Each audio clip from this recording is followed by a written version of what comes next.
Все так же? Ага. Все так же. Начинаем. Ага. Все так же следим. Так, Саныч, ты... Поближе.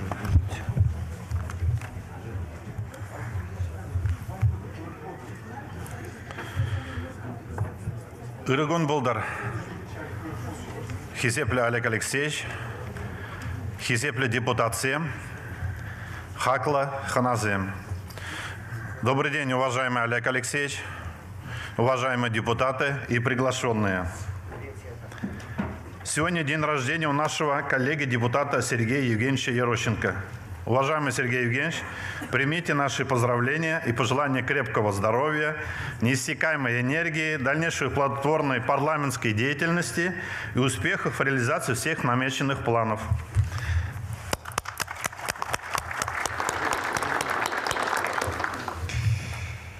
В Государственном Совете количество депутатов, установленных Конституцией Чувашской Республики, 44. Избранных депутатов 44. На начало заседания зарегистрировалось 38. 39 уже отсутствует. 40. Присутствует 41 депутат, отсутствует 3.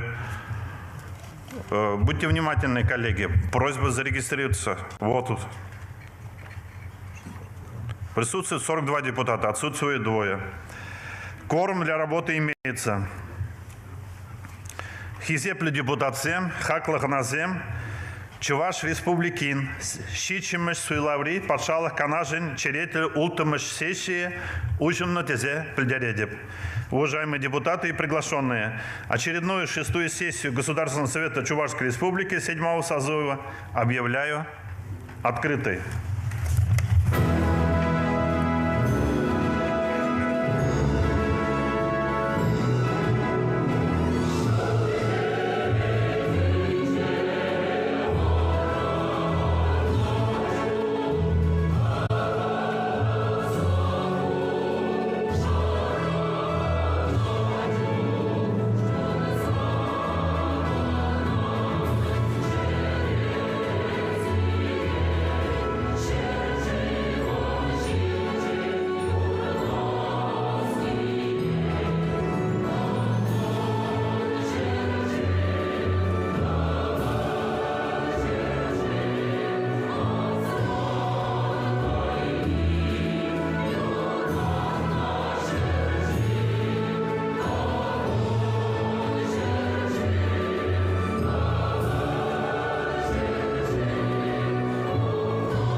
В работе очередной 6-й сессии принимает участие глава Чувашской Республики Олег Алексеевич Николаев, главный федеральный инспектор по Чувашской Республике Григорий Витальевич Сергеев, сенатор Российской Федерации Николай Николаевич Владимиров, полномочный представитель главы Чувашской Республики в Государственном Совете Чувашской Республики, руководитель администрации главы Чувашской Республики Вячеслав Аркадьевич Борисов, председатель Верховного суда Чувашской Республики Анатолий Петрович Петров, прокурор Чувашской Республики Андрей Валерьевич Фомин, руководители органов исполнительной власти Чувашской Республики территориальных органов, федеральных органов исполнительной власти и иных государственных органов, члены экспертного совета и общественного совета при Государственном совете Чувашской Республики, представители органов местного самоуправления Чувашской Республики, представители средств массовой информации.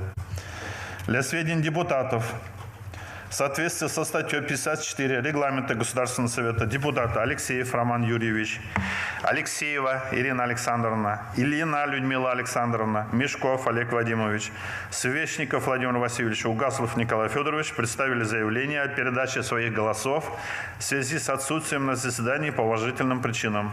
Прошу учесть голоса этих депутатов при голосовании.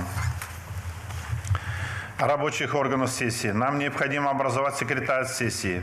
В его состав предлагаются следующие депутаты: Владимиров Артем Анатольевич, Дельмин Олег Александрович, Никитин Андрей Витальевич. Ставлю на голосование состав секретариата. Голосуем, коллеги.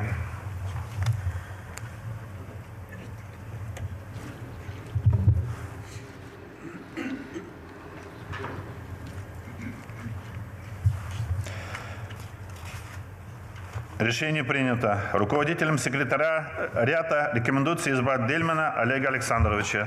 Ставлю на голосование данное предложение. Голосуем.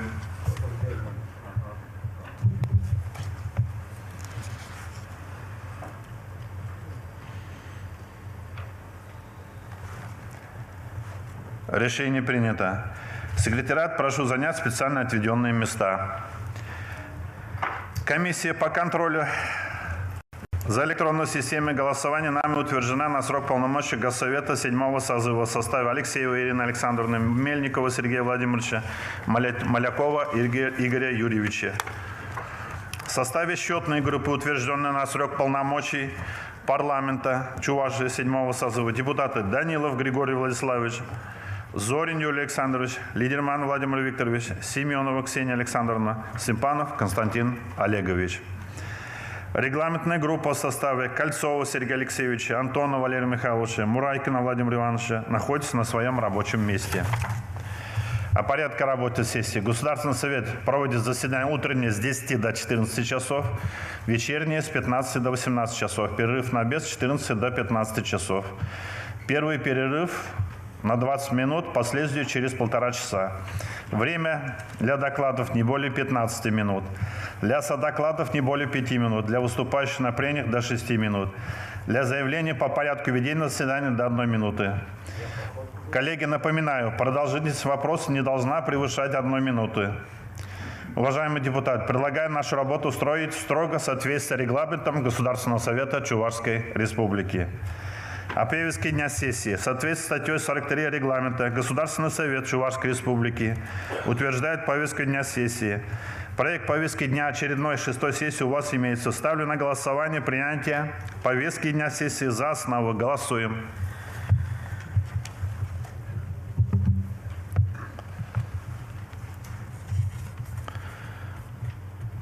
За 44. Решение принято. Уважаемые депутаты, будут ли дополнительные предложения к повестке дня сессии?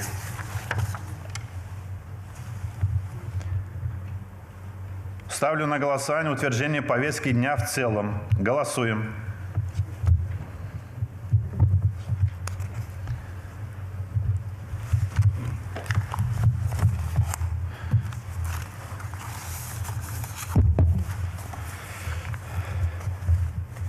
Решение принято.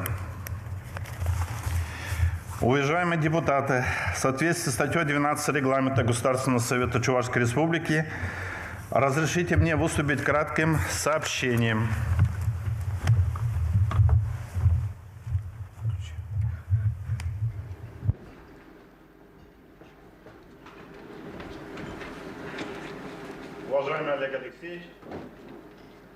Уважаемый Олег Алексеевич, уважаемые депутаты и приглашенные.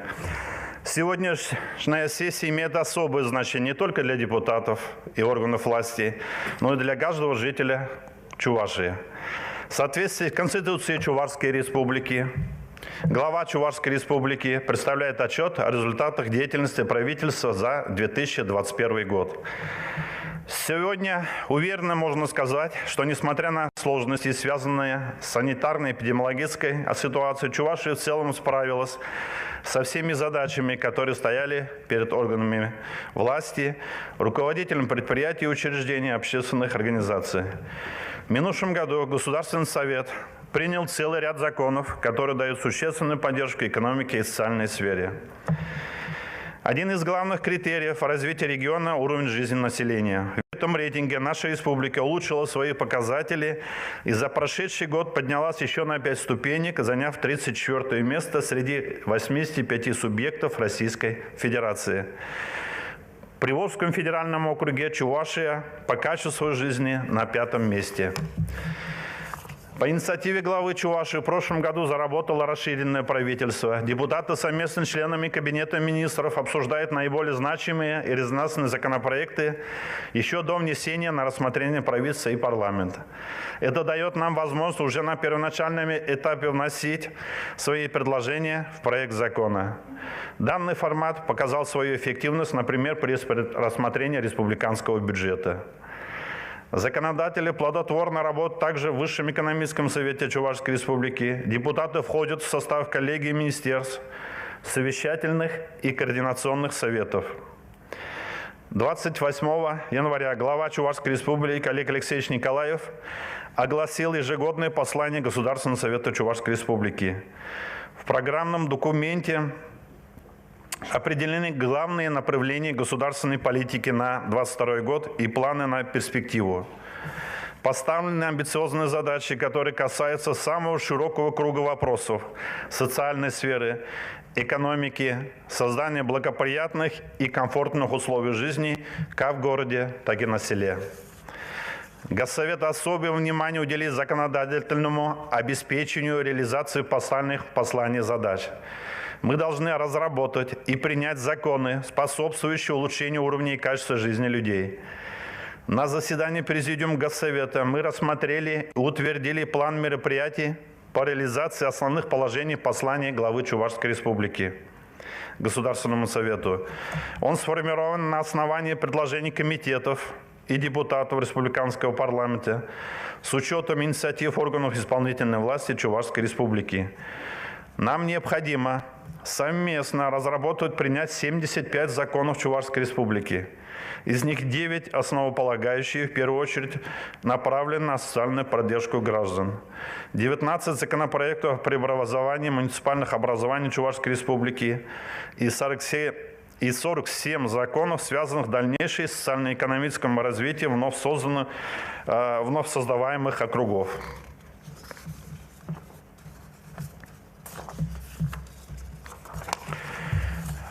Уважаемые коллеги, спасибо за внимание.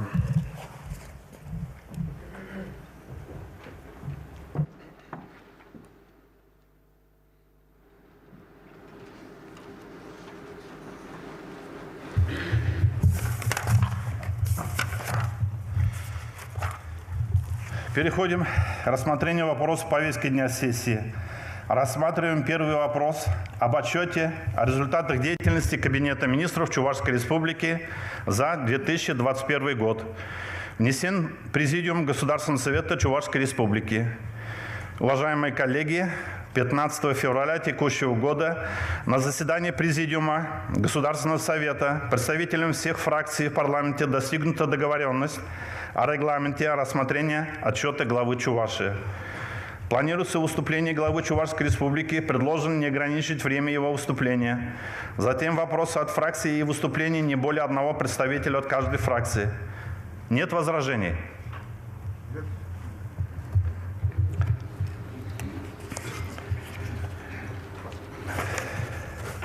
Если нет слова для выступления с отчетом о результатах деятельности Кабинета министров Чувашской республики за 2021 год предоставляется Олегу Алексеевичу Николаеву, главе Чувашской республики.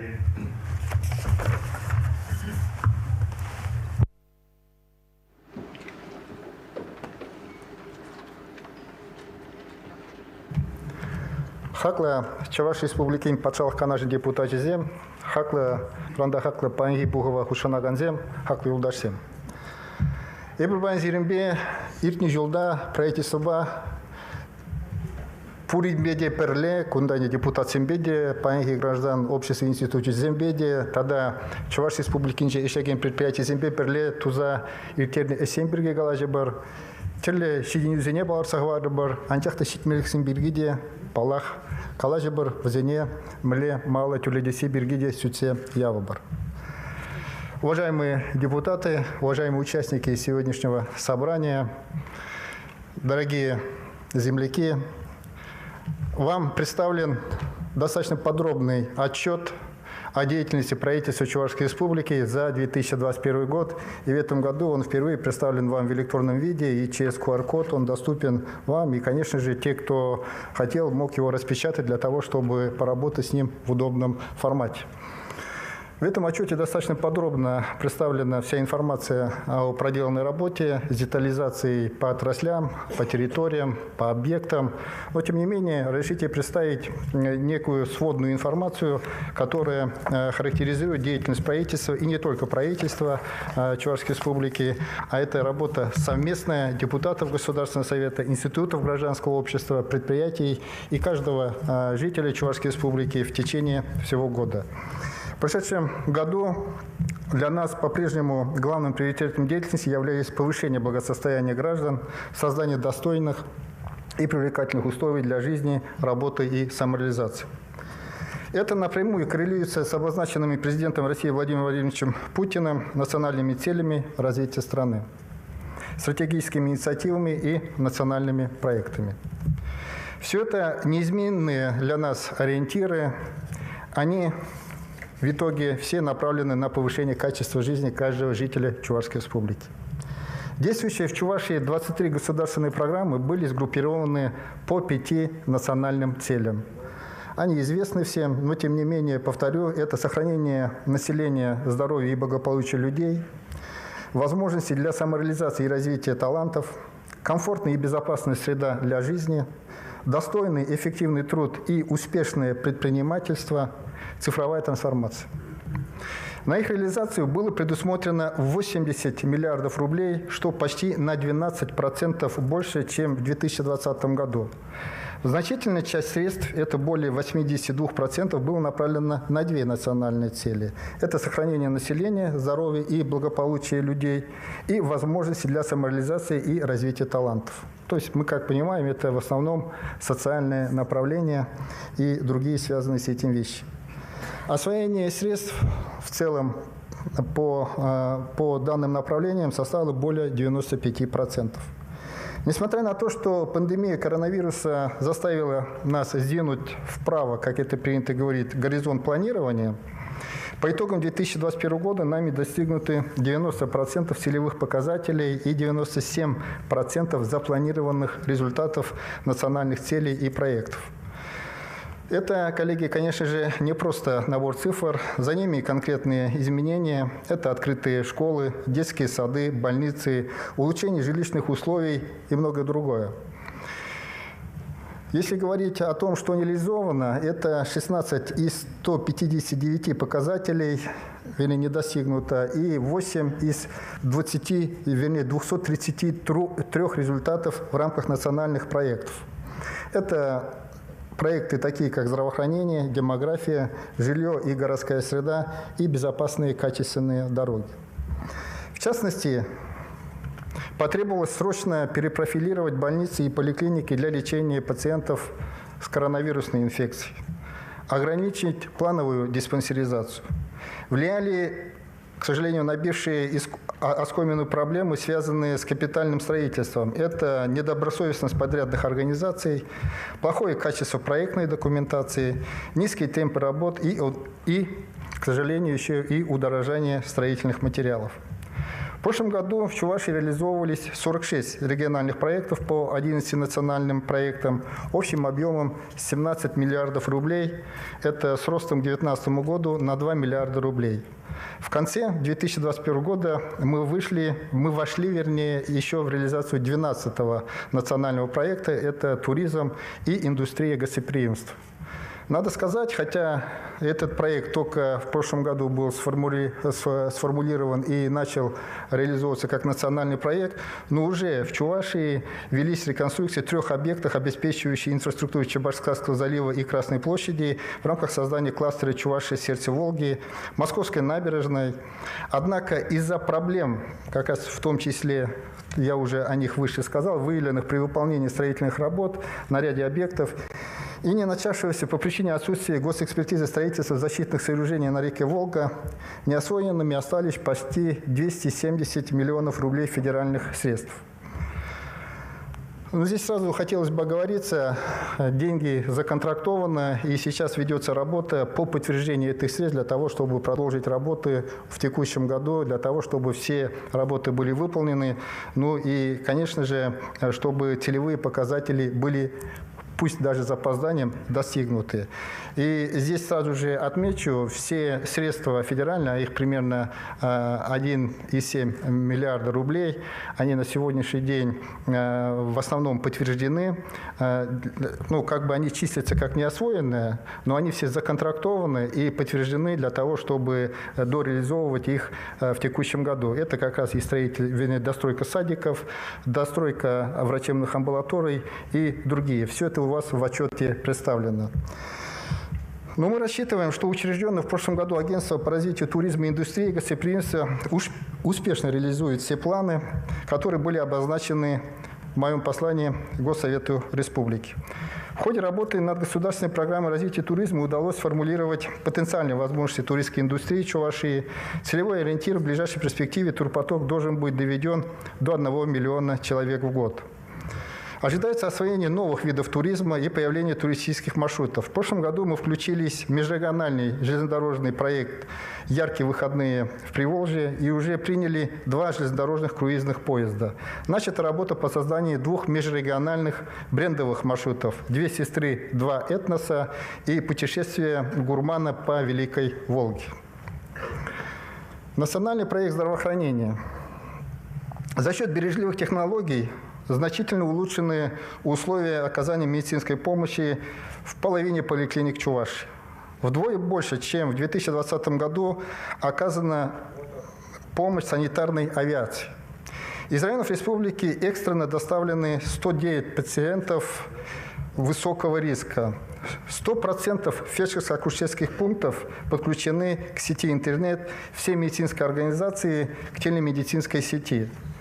Это нам позволило в 1,5 раза увеличить число консультаций со специалистами федеральных клиник, республиканских в 3,5 раза. Речь идет о десятках тысяч проведенных телемедицинских консультаций, и впервые все врачи участковой службы оснащены мобильными планшетами. Сегодня по-прежнему сохраняется проблема обеспечения системы здравоохранения кадрами. Это одна из главных проблем. И потребность в них оценивается примерно в 350 человек. При этом радостным является, что в 2021 году в организации Министерства здравоохранения Чувашии из других регионов вернулись 64 медицинских и фармацевтических работника, ранее уехавших из республики. Мы продвинулись в практической реализации поддержанного президентом страны проекта строительства больничного корпуса Республиканской клинической больницы на 1300 коек. Сегодня находимся на финальной стадии согласования медико-технического задания на его проектирование. А разработка проектно-сметной документации будет проведена в текущем и в следующем году. В планах также строительство лечебно-диагностического корпуса Республиканской детской клинической больницы и Центра высокотехнологичной радикулярной и лучевой медицины Республиканского клинического онкологического диспансера. К сожалению, коронавирусная инфекция оказала дополнительное негативное влияние на демографическую ситуацию. В 2021 году число умерших увеличилось в сравнении с прошлым годом почти на 1600 человек, это около 9%. При этом рождаемость снизилась на 2%, или 240 человек. Но здесь хотел бы отметить все, что наша работа с вами и то, что вот выше было мной сказано, и то, что сейчас далее буду говорить, конечно, направлено на то, чтобы переломить этот негативный тренд, ну и обеспечить, чтобы демография, вот этот тренд, поменяла свою траекторию, и чтобы мы с вами фиксировали и снижение смертности, а самое главное – повышение рождаемости. К этой теме мы еще чуть-чуть позже вернемся. Здесь тоже есть определенные положительные моменты. Переходя к национальному проекту «Образование и демография», здесь надо сказать, что эти национальные проекты позволят расширить обучающую и развивающую инфраструктуру для детей и молодежи.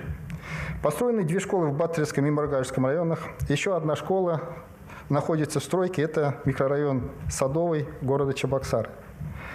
Также велось строительство 9 детских садов, из которых введены в эксплуатацию 3 в городе Чебоксары и Козловка. Создан 61 центр «Точка роста» в 24 муниципалитетах, центр цифрового образования IT-клуб, опережающей профессиональной подготовки, 16 современных мастерских. Проведен капремонт 13 спортивных залов в 11 школах на селе и малых городах.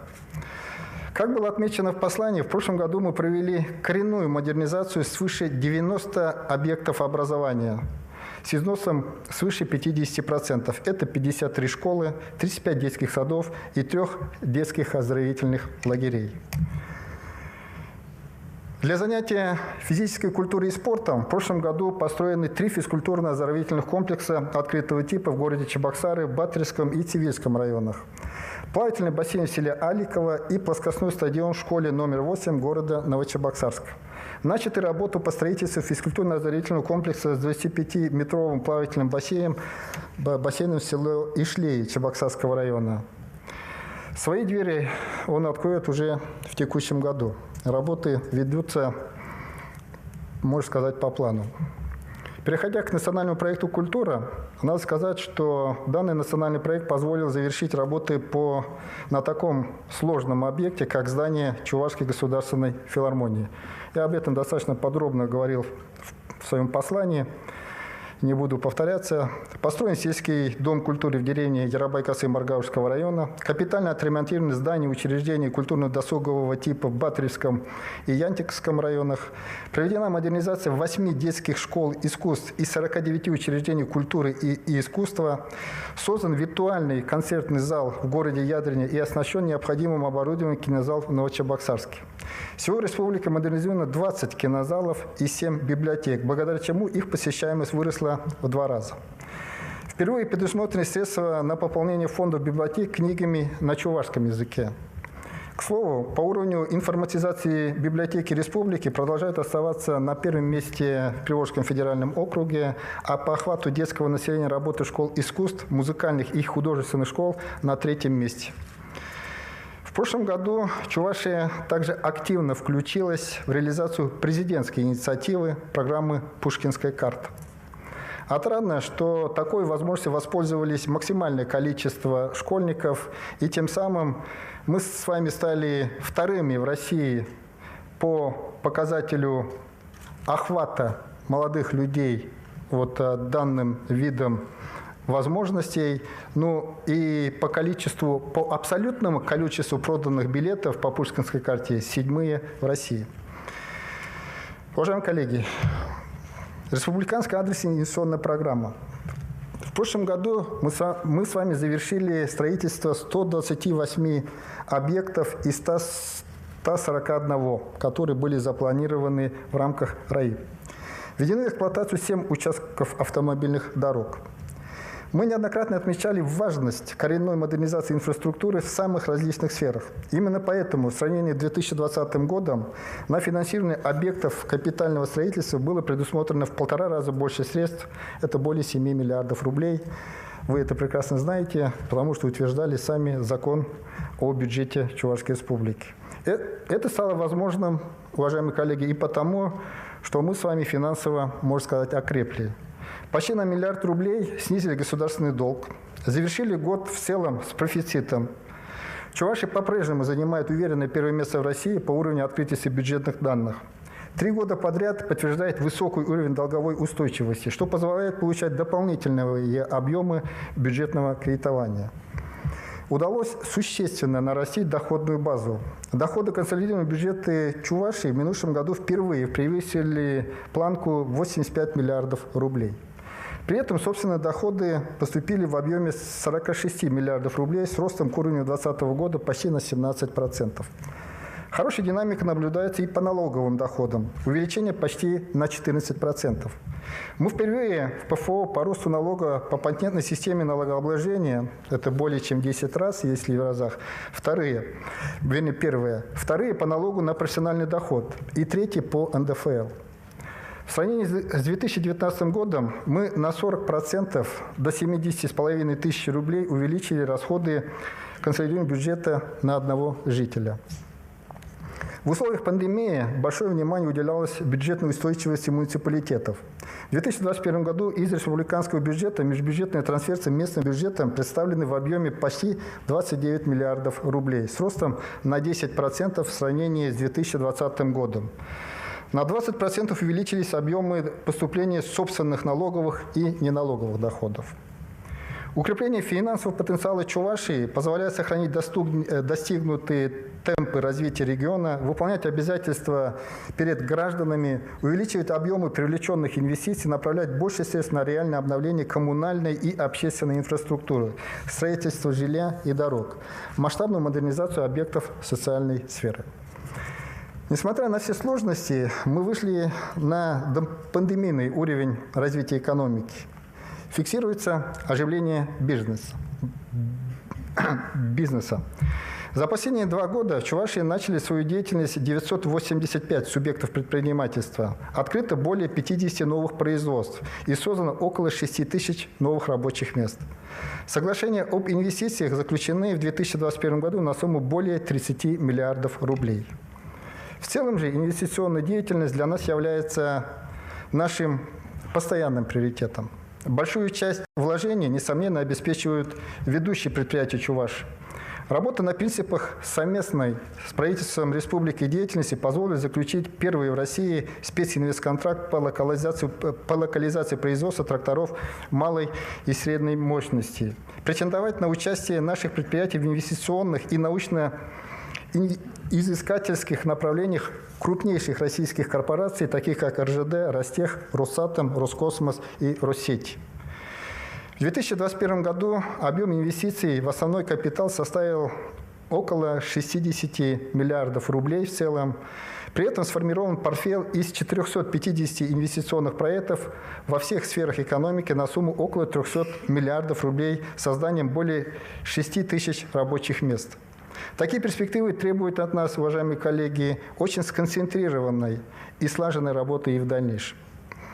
Вышеназванные результаты стали возможными, в том числе, уважаемые депутаты, благодаря нашей с вами работе по законодательному обеспечению инвестиционного процесса.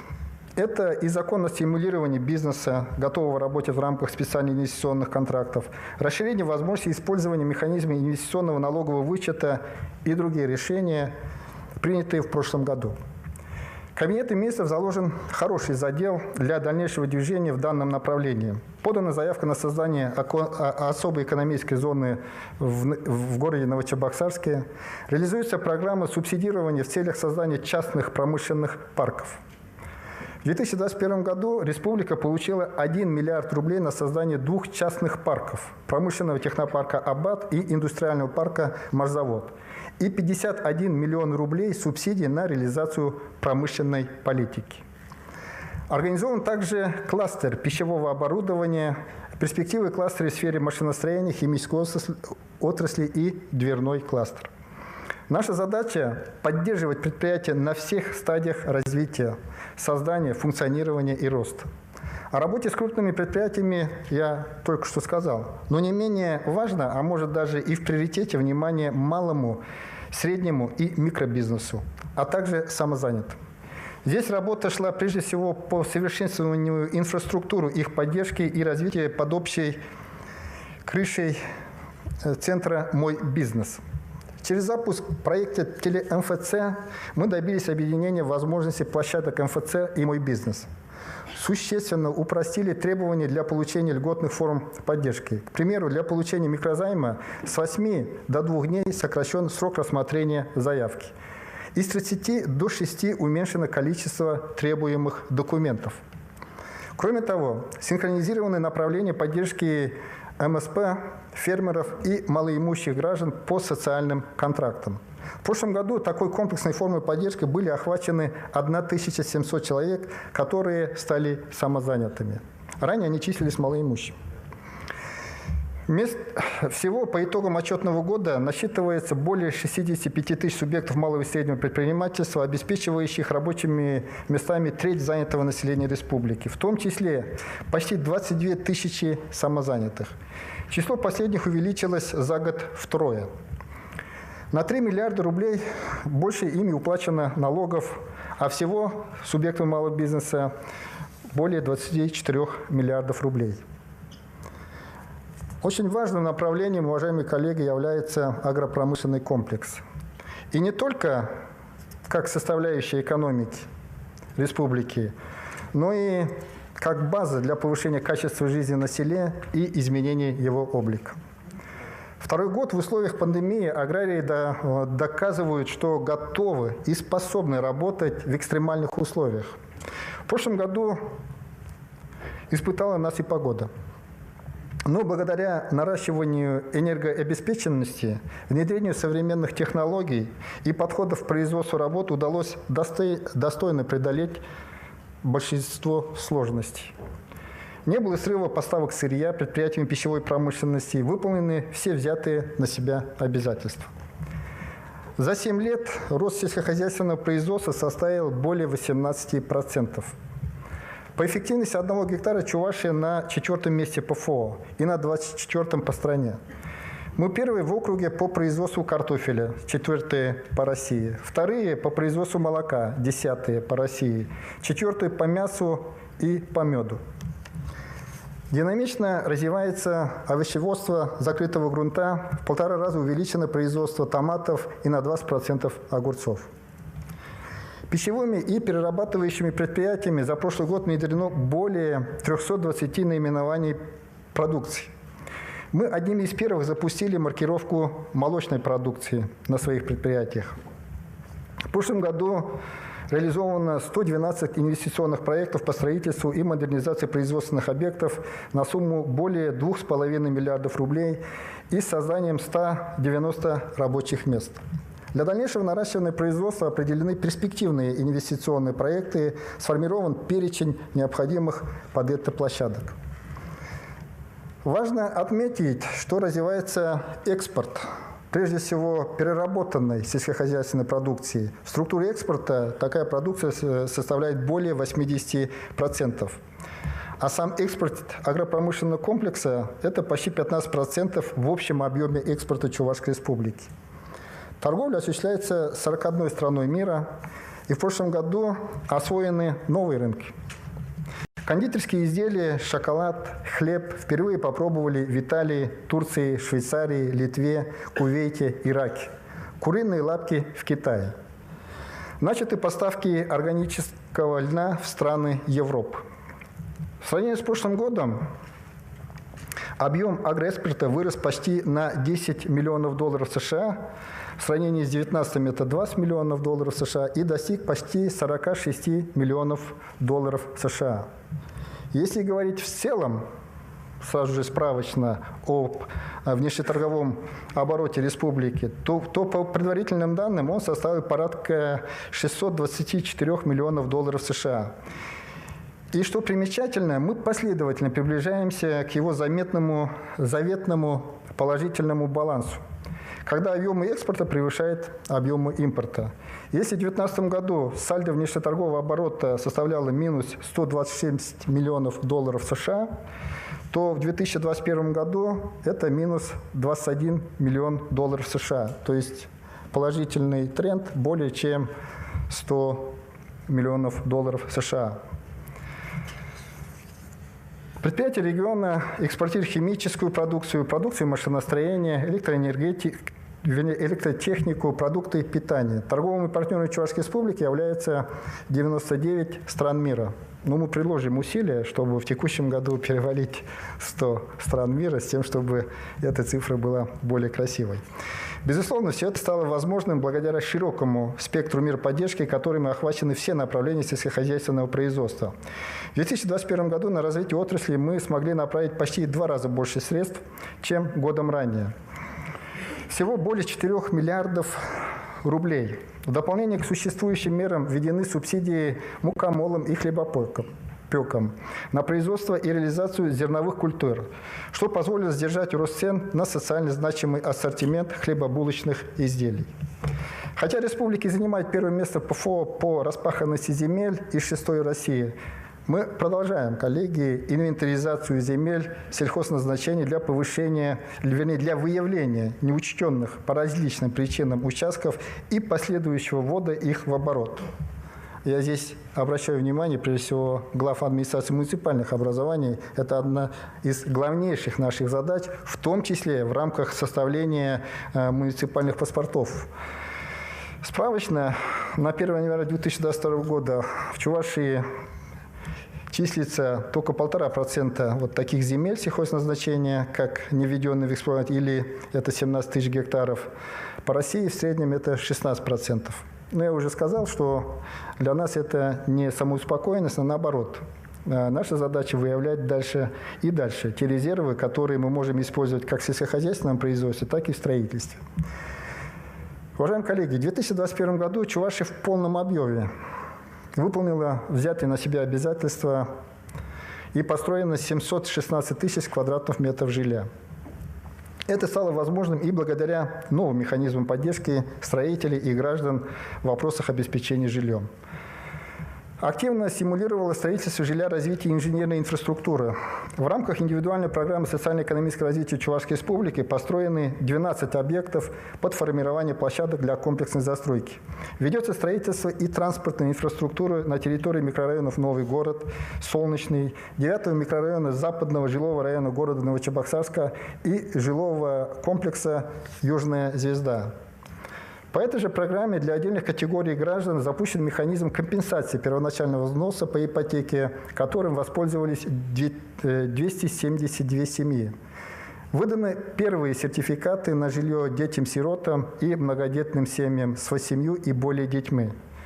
Всего в 2021 году в рамках государственных программ жилищные условия улучшили почти 1500 семей, в том числе 662 молодые семьи. Нами также последовательно решались проблемы дольщиков. В течение 2021 года введен в эксплуатацию 1 проблемный дом и восстановлены права 428 граждан. Произведены выплаты компенсации 74 гражданам, еще по 1 проблемному объекту. Принято решение о восстановлении прав еще 200 граждан путем завершения строительства 2 других объектов.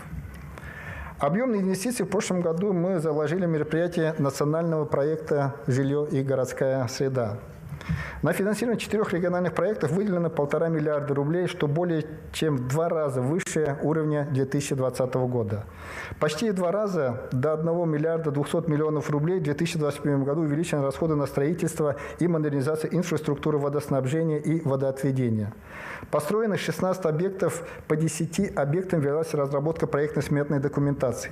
Введено в эксплуатацию 2-й этап водопровода в селе Порецкое и водопровод от северо-западного района в городе Чебоксары до деревни Чандрово.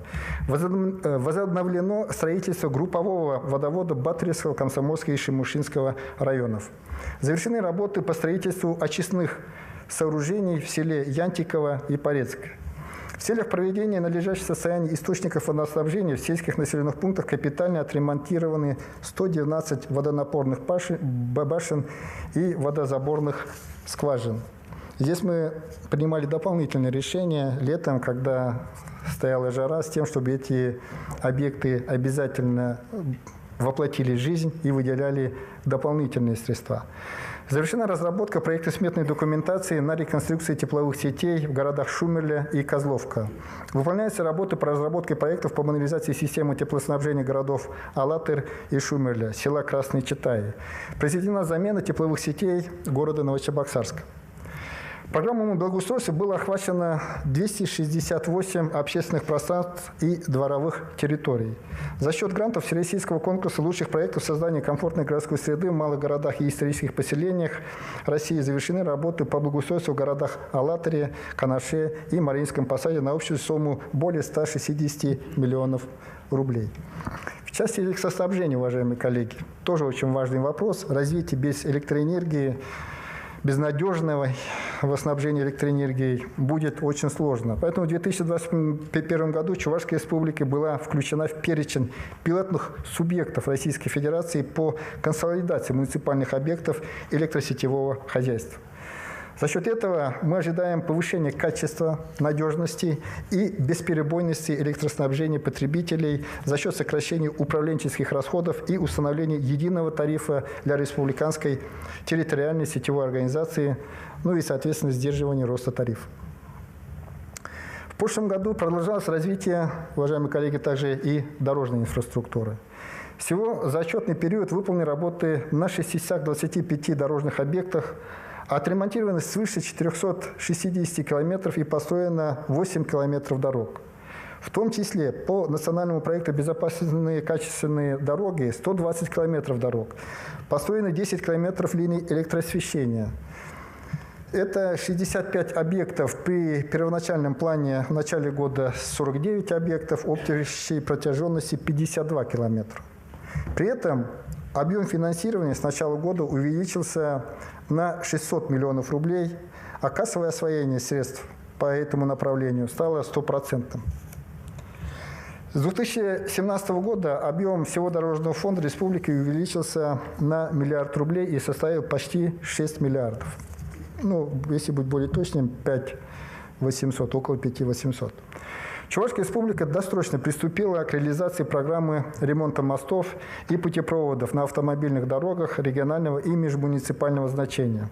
Приведены в нормативное состояние 3 искусственных сооружения, начаты работы дополнительно по 3 мостам, которые планируется завершить уже в текущем и в последующих годах. В течение отчетного года правительство республики последовательно занималось поиском системного решения в области пассажирских перевозок общественным транспортом. Благодаря поддержке Минпромторга России на треть обновлен троллейбусный парк города Чебоксар и Новочебоксарск. На 3 маршрутах между этими городами транспортные средства малого класса заменены на автобусы большого и среднего класса. Но предстоит проделать еще очень большой объем работы в этом направлении, который начнем сразу после получения документа транспортного планирования. Его разработка начата в прошлом году и завершится в первом полугодии текущего года. Уважаемые коллеги, новые технологии, такие как интернет, социальные сети, цифровизация, это не только открывают новые возможности, но и позволяет сократить время доведения информации о проблемных вопросах населения до должностных лиц. Информационные технологии обеспечивают прозрачность деятельности органов власти, повышать ее эффективность. И в 2021 году нами утверждены стратегии и программа цифровой трансформации. Стратегия включает 128 проектов в 17 отраслях. Документ получил высокую оценку коллег из федерального правительства. А с начала реализации национального проекта «Цифровая экономика Российской Федерации» 199 населенных пунктов республики получили доступ к услугам сотовой связи и сети интернет. А благодаря участию регионов в федеральном проекте «Информационная инфраструктура» за 3 года подключены к сети интернет 480 социально значимых объектов. Это школы, ФАПы, органы местного самоуправления. Кабинет министров Чувашской республики существенно продвинулся и в вопросах собственной трансформации государственного управления. Начаты процессы централизации по отдельным направлениям деятельности, начатые процессы централизации по отдельным направлениям деятельности позволили создать центры компетенций, освободить людей от несвойственной работы, как следствие увеличить скорость принятия решений и, очевидно, выявить резервы для повышения оплаты труда. Речь идет об основанных на цифровых технологиях направлениях: бухгалтерский учет, антикоррупционная деятельность, информатизация и информационное сопровождение, хозяйственное обеспечение, кадровая политика и развитие кадрового потенциала. В отдельных отраслях есть существенные результаты цифровизации своей деятельности и повышения удобств для пользователей. В 2021 году завершен один из этапов внедрения в Институт мировой юстиции электронного правосудия. Это даст участникам судопроизводства возможность реализовать в дистанционной форме весь объем процессуальных действий, включая подачу документов в суд, уплату государственной пошлины, ознакомление с материалами дела в электронном виде, участие в судебном заседании посредством веб-конференции. Централизация системы МФЦ позволила запустить механизм экстерриториального предоставления региональных социальных услуг, то есть без привязки к месту регистрации. Это обеспечило их предоставление услуг в проактивном режиме и в сжатые сроки, устранение избыточных административных процедур, а также сокращение перечня документов и информации, требуемых для их получения. Если по цифровизации наше здравоохранение традиционно уже много лет находится в десятке лучших в России, то отрасль физической культуры и спорта в 2021 году осуществила настоящий прорыв, переместившись с 67-го места в России на 1-е. Заслуженным признанием на уровне всей страны пользуются наши IT-специалисты. 2 проекта Чувашии признаны лучшими на всероссийском конкурсе региональной информатизации «Профит-2021». Это вышеназванный проект ТелеМФЦ и проект «Мобильная цифровая платформа «Конструктор решений». Серьезное внимание уделяется, уважаемые коллеги, в работе с кадрами. Традиционные выражения «кадры решают все». И 2 года подряд проводятся управленческие конкурсы для действующих руководителей и молодежи. Поставлена задача сформировать качественный кадровый резерв на все категории и группы должностей государственной гражданской службы. Эту работу мы проводим совместно с Российской академией народного хозяйства и государственной службы.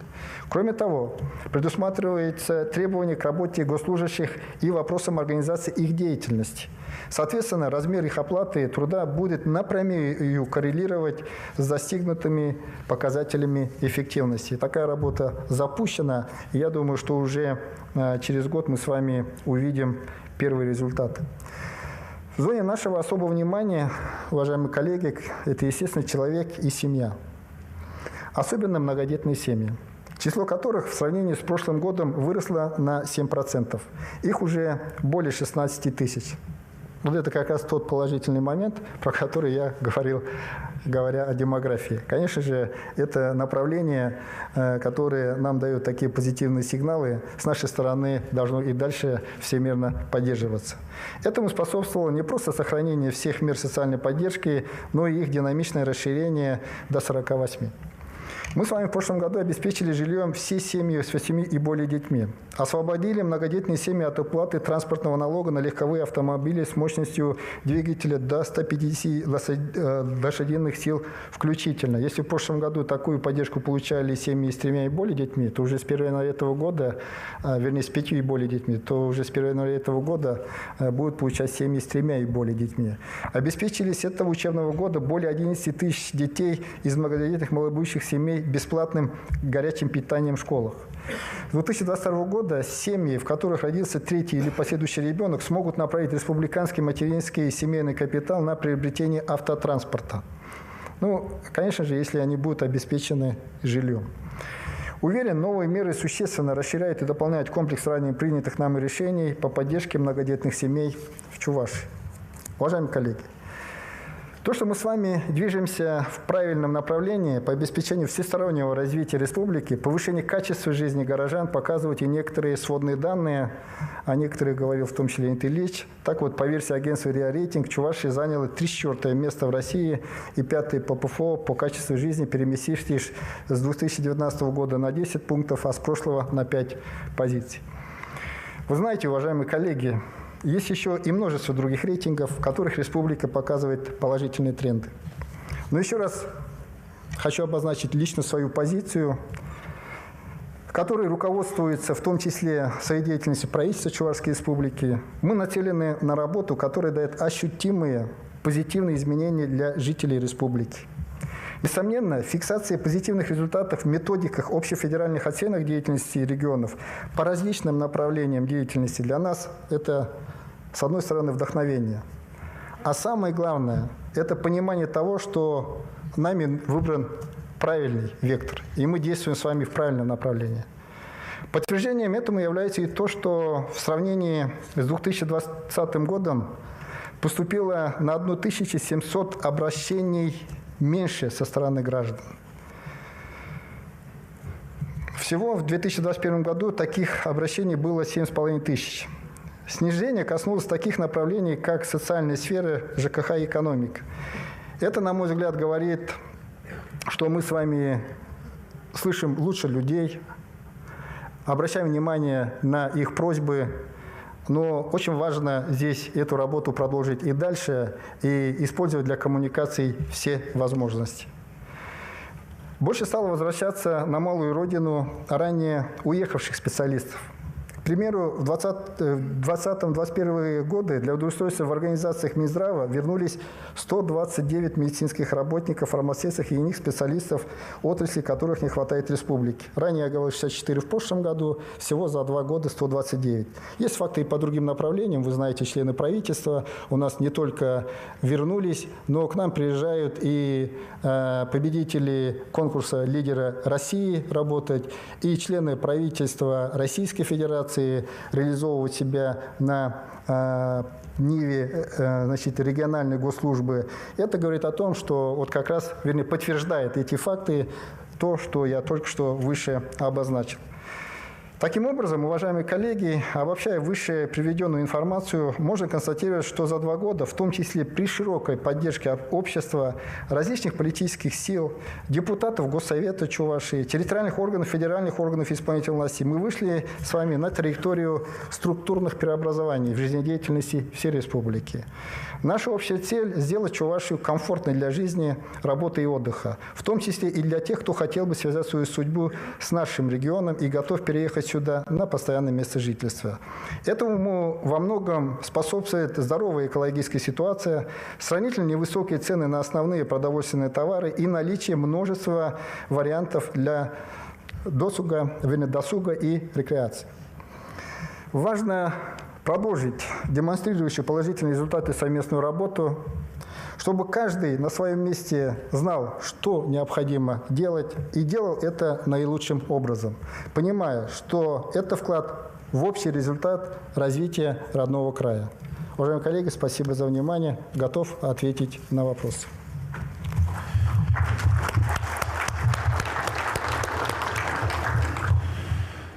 Олег Алексеевич, благодарим вас за обстоятельный доклад. Уважаемые коллеги, переходим к вопросу по представленному отчету. Напоминаю, что фракции заранее определились своими представителями, задающими вопросы. И сейчас я предоставляю слово. Пожалуйста, вопрос от фракции «Единая Россия». Депутат Зорин Юрий Александрович. У меня вопрос касается смертности от внешних причин. Приоритетное направление государственной демографической политики в первую очередь направлено на повышение продолжительности жизни, увеличение рождаемости и снижение смертности. Анализ причин смерти показывает, что смерть от внешних причин оказывает существенное влияние на ожидаемую продолжительность жизни. В связи с этим, Олег Алексеевич, скажите, пожалуйста, какая работа проводится Кабинетом министров Чувашской Республики по сокращению смертности от внешних причин? Да, спасибо большое за вопрос. На самом деле смертность от внешних причин является очень, скажем, таким тревожащим явлением нашей жизнедеятельности. То есть мы сейчас очень много говорим о смертности от новой болезни, от новой коронавирусной инфекции, но смертность от внешних причин, когда по различного рода причинам люди погибают на дорогах, на своих участках и в своих домах от пожаров, особенно когда выпадают из окон дети и взрослые, в том числе совершая суицид, конечно же, скажем так, наводят на очень серьезные глубинные размышления по тем направлениям нашей совместной работы. И здесь, как я уже выше сказал, конечно же, наша задача здесь, с одной стороны, создавать максимально комфортные современные условия, но с другой стороны, наверное, утверждать и достаточно понятные, четкие, обеспечивающие безопасность правила поведения на дорогах, значит, производство строительно-монтажных работ с обеспечением мер безопасности, которые или из-за которых на сегодняшний день происходит такая смертность от внешних причин. Конечно же, развитие, скажем, системы контроля за соблюдением правил дорожного движения, особенно на федеральных трассах, где у нас на сегодняшний день, к сожалению, растет количество ДТП со смертельными исходами. Ну и, несомненно, все те приоритеты в области развития здравоохранения и оказания экстренной медицинской помощи при всех этих явлениях, которые наносят вред и ущерб здоровью граждан, являются также, как уже я выше сказал, приоритетами. Это и санитарная авиация, это создание центров высокотехнологической помощи, ну и, соответственно, развитие системы здравоохранения, основанной на принципах трехуровневой системы. Поэтому вот я бы так ответил, потому что здесь можно говорить об очень многих направлениях, отдельно про дороги и обеспечение правил дорожного движения, отдельно про строительство, отдельно про, значит, помощь при чрезвычайных ситуациях и помощи на воде и так далее, и так далее. Все эти направления, к сожалению, нам как раз дают на сегодняшний день достаточно большое количество смертей от внешних причин. И они находятся все в зоне внимания правительства Чувашской Республики, и мы видим, что надо делать. На сегодняшний день сформулированы и утверждены планы действий. Ну и, конечно же, мы, несомненно, их будем реализовывать по мере возникновения возможностей и источников финансирования тех или иных направлений более наступательно и динамично. Спасибо. Вопрос от фракции КПРФ. Депутат Шурчанов Алексей Валентинович. Уважаемый Олег Алексеевич, вы в своем выступлении уже затронули, что по итогам 2021 года в Чувашии существенно вырос экспорт продукции сельхозтоваропроизводителей и в целом несырьевой экспорт. Вот какие меры поддержки запланированы в 2022 году для экспортеров Чувашской Республики и каких ожидаем результатов? Спасибо. Ну, у нас есть Центр экспортной поддержки, который радует, я бы так сказал, динамикой своей деятельности за последний год, полтора. И вот как раз результат вот этой работы мы и фиксируем, что ежегодно, прежде всего по агропромышленному направлению, у нас растет экспорт продукции. И наша задача эту форму поддержки, все те формы поддержки, которые есть, и дальше, естественно, развивать. Это и участие в различного рода выставках, значит, взаимодействие с зарубежными партнерами на различного рода площадках. А самое главное – повышать эффективность вот такой поддержки за счет синхронизации нашей деятельности и ведущих предприятий. К сожалению, пока здесь мы, на мой взгляд, не достигли использование даже большей части тех возможностей, которые есть в республике. И по привычке ведущие предприятия выставляются самостоятельно. Ну, понятно, бренд, понятно, значит, там иные составляющие. Но если бы мы нашли способы объединения, значит, уже устоявшихся игроков на международном рынке и начинающих, значит, хозяйствующих субъектов, ну и, естественно, направили бы на это, как всегда, ограниченные ресурсы государственного бюджета, то я думаю, что мы бы получили больший эффект. Поэтому в этом направлении будем работать. Ростки, я бы так сказал, такого взаимодействия есть. Мы будем усиливать вот это направление. Я думаю, что только за счет вот таких организационных мер мы можем достичь существенного увеличения. Ну а самое главное – представленности Чувашии, а через Чувашии представленности уже и отдельных предприятий. Вопрос от фракции «Справедливая Россия». Депутат Солдатов Владислав Дмитриевич. Уважаемый Олег Алексеевич, в последнее время очень часто поднимается вопрос о агломерации территорий. Мы все прекрасно сегодня видим, что Чебоксары и Новочебоксарск по территориальности вплотную подошли друг к другу. Исходя из этого, у меня вопрос. Будет ли поднят вопрос об административном объединении городов Чебоксары и Новочебоксарск в рамках единой агломерации? Спасибо. Я бы мог ответить очень коротко: нет. Но это на самом деле так и есть, нет. Потому что такой необходимости нет.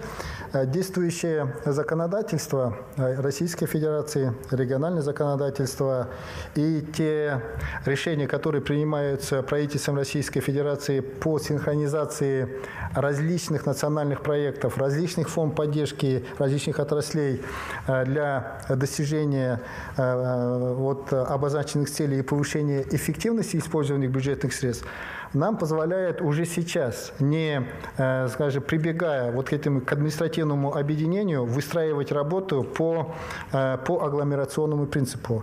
Это и такой подход работы правительства, как города больших возможностей, который тоже предусматривает агломерационный подход, когда территории, которые находятся рядом, как раз рассматривается как единая площадка, объединенные возможности, и создание для всех этих возможностей единой инфраструктуры.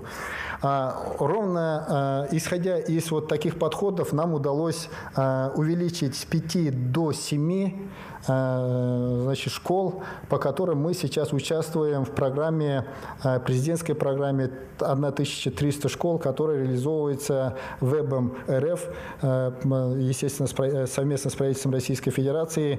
То есть, если по первичным правилам у нас город Новочебоксарск и Кугеси как отдельные муниципальные образования не входили, но те изменения, которые правительством были внесены и как раз рассматривались эти принципы агломерационного развития территорий, нам позволили претендовать на эту программу и по этим 2 школам.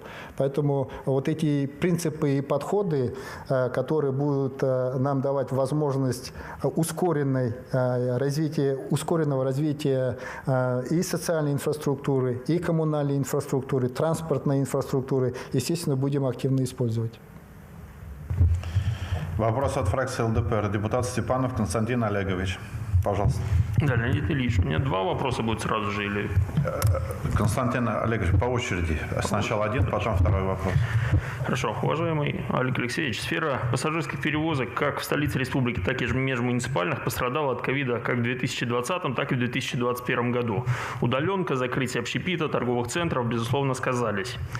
Добавляется рост буквально на все запасные части для обслуживания подвижного состава и на все топливо, вы сами прекрасно об этом знаете. При этом власти пока не торопятся слышать запрос бизнеса о поддержке и регулировании даже стоимости проезда.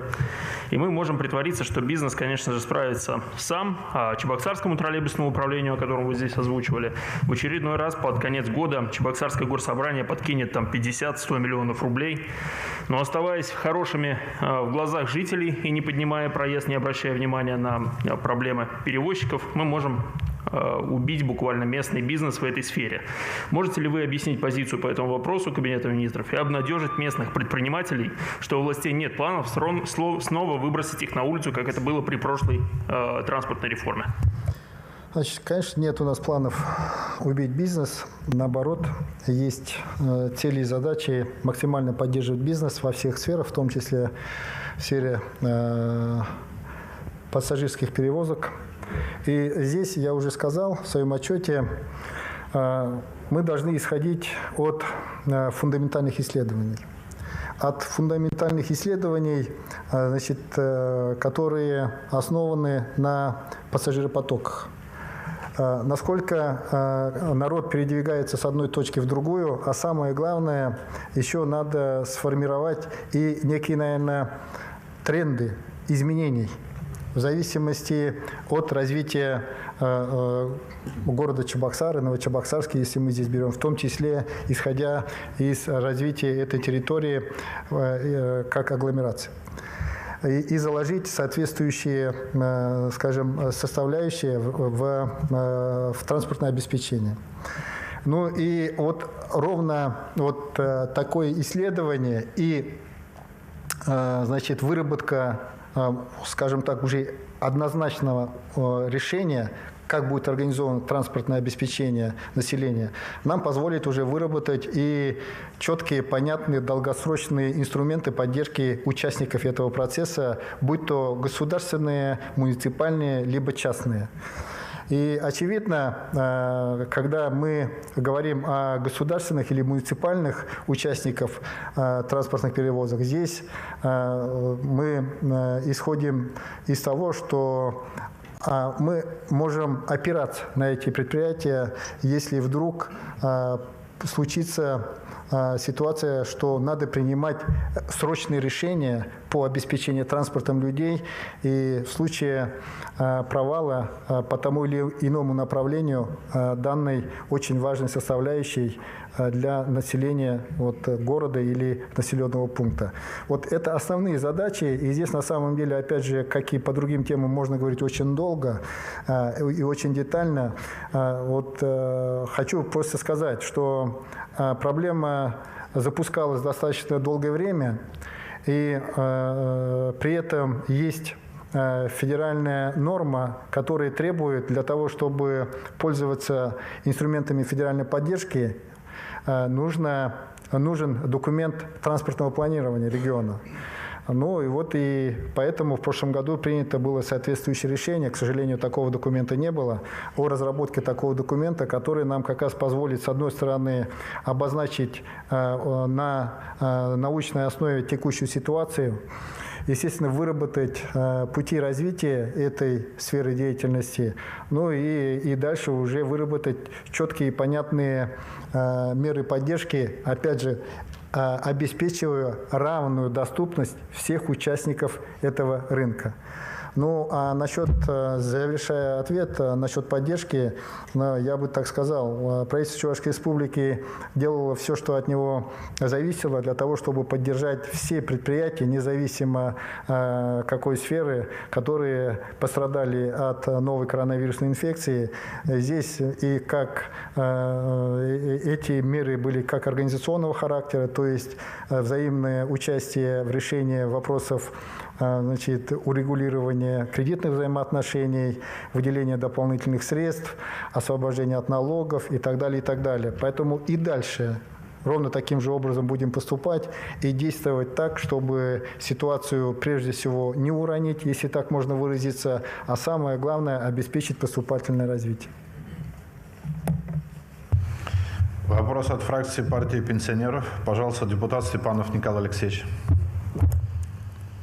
Уважаемый Олег Алексеевич, после принятия закона Чувашской Республики о детях войны, по данным Министерства Чувашии, по состоянию на 2021 год, удостоверение получили около 41 тысяч человек. При этом льготами в системе ЖКХ, предусмотренным указанным законом, воспользовались лишь около 700 человек.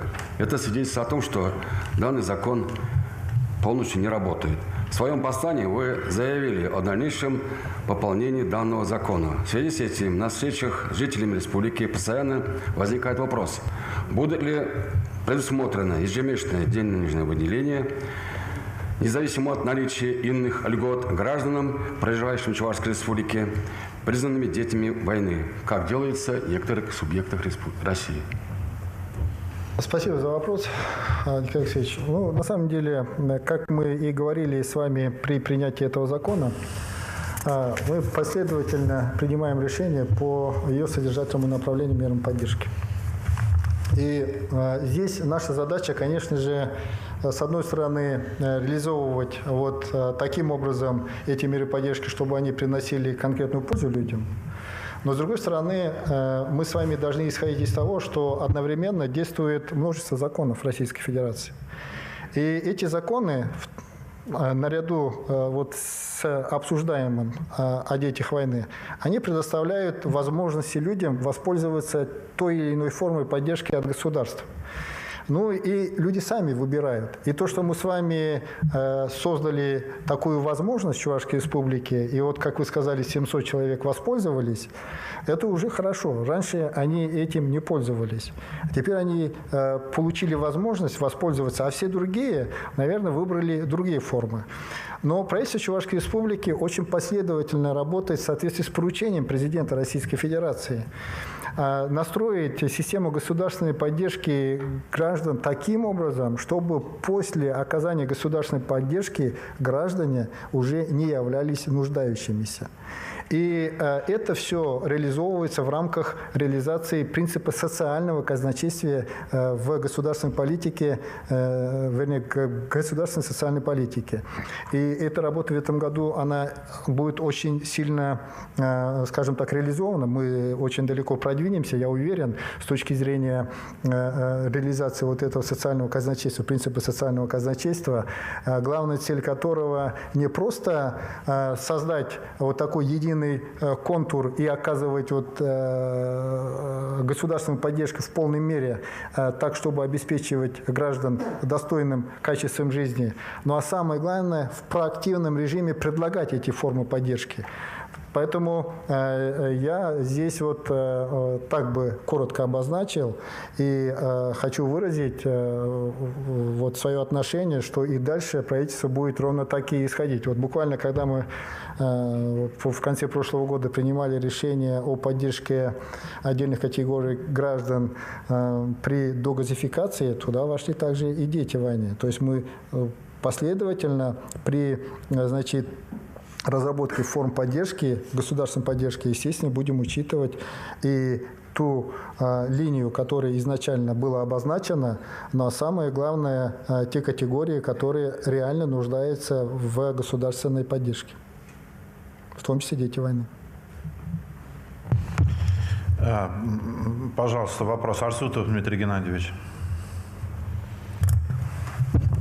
Уважаемый Олег Алексеевич, позвольте еще один вопрос из сферы здравоохранения. Одной из приоритетных задач сегодня в системе здравоохранения является состояние кадрового обеспечения. И мы знаем, что сегодня в регионах Российской Федерации констатируется довольно-таки большой процент нехватки сотрудников, медиков именно первичного звена. Поэтому вопрос, значит, какие меры предпринимаются на сегодняшний день Кабинетом министров Чувашской Республики для ликвидации дефицита медицинских работников первичного звена здравоохранения, ну и для улучшения условий их труда. Спасибо.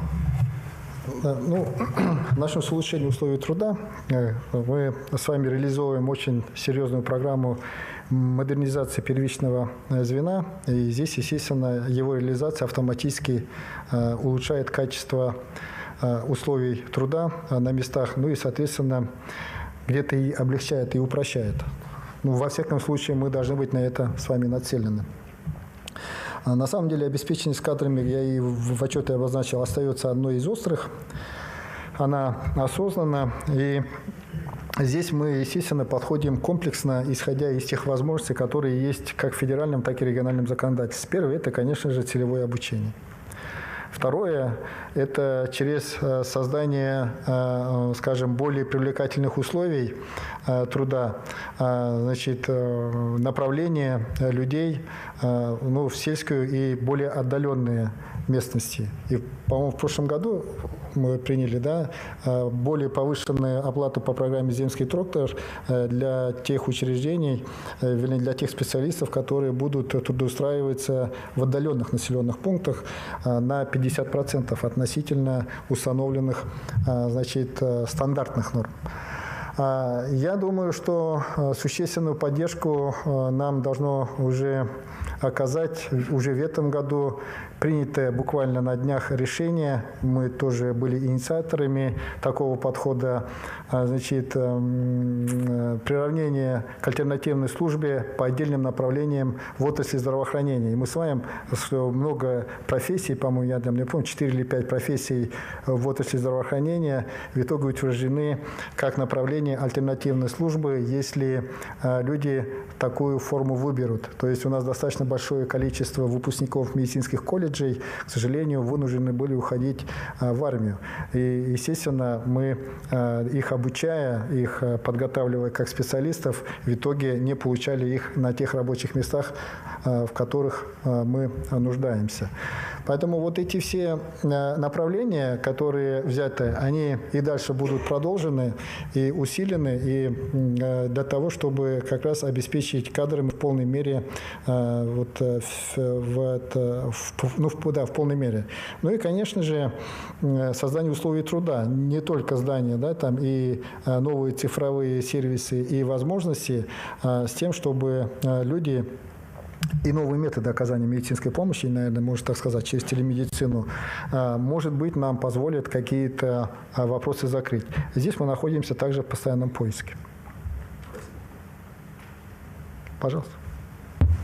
Вопрос от фракции «Новые люди». Пожалуйста, депутат Семенова Ксения Александровна.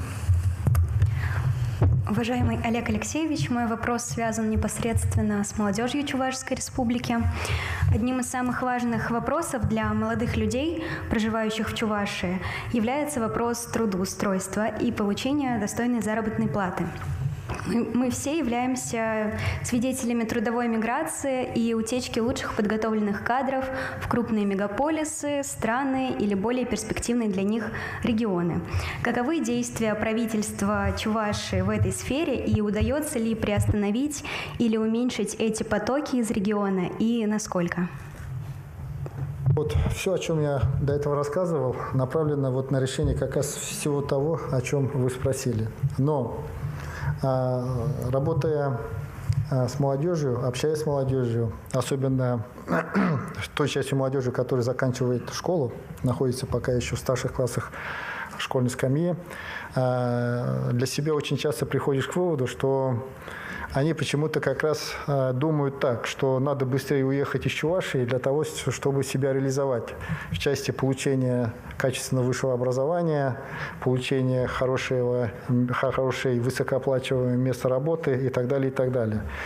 Вот это заблуждение, оно, к сожалению, тоже является такой очень серьезной, наверное, не то чтобы проблемой, а пока как бы составляющей, мотивирующей молодежь определенным образом действовать. И вот чтобы преломить эту ситуацию, мы в прошлом году запустили такой подход, как максимально ранняя профориентация школьников, с тем, чтобы они с максимально раннего возраста, определяя для себя, в каком направлении они хотели бы себя реализовать, знакомились с возможностями профессиональных образовательных учреждений, высших образовательных учреждений Чувашской Республики, а самое главное, посещали либо ведущие предприятия, которые работают на основе высоких технологий, используя высокие технологии, производят продукцию, конкурирующую на мировых рынках, какие там возможности и как это все происходит. И тем самым выстроить вот эту траекторию собственного развития на территории республики.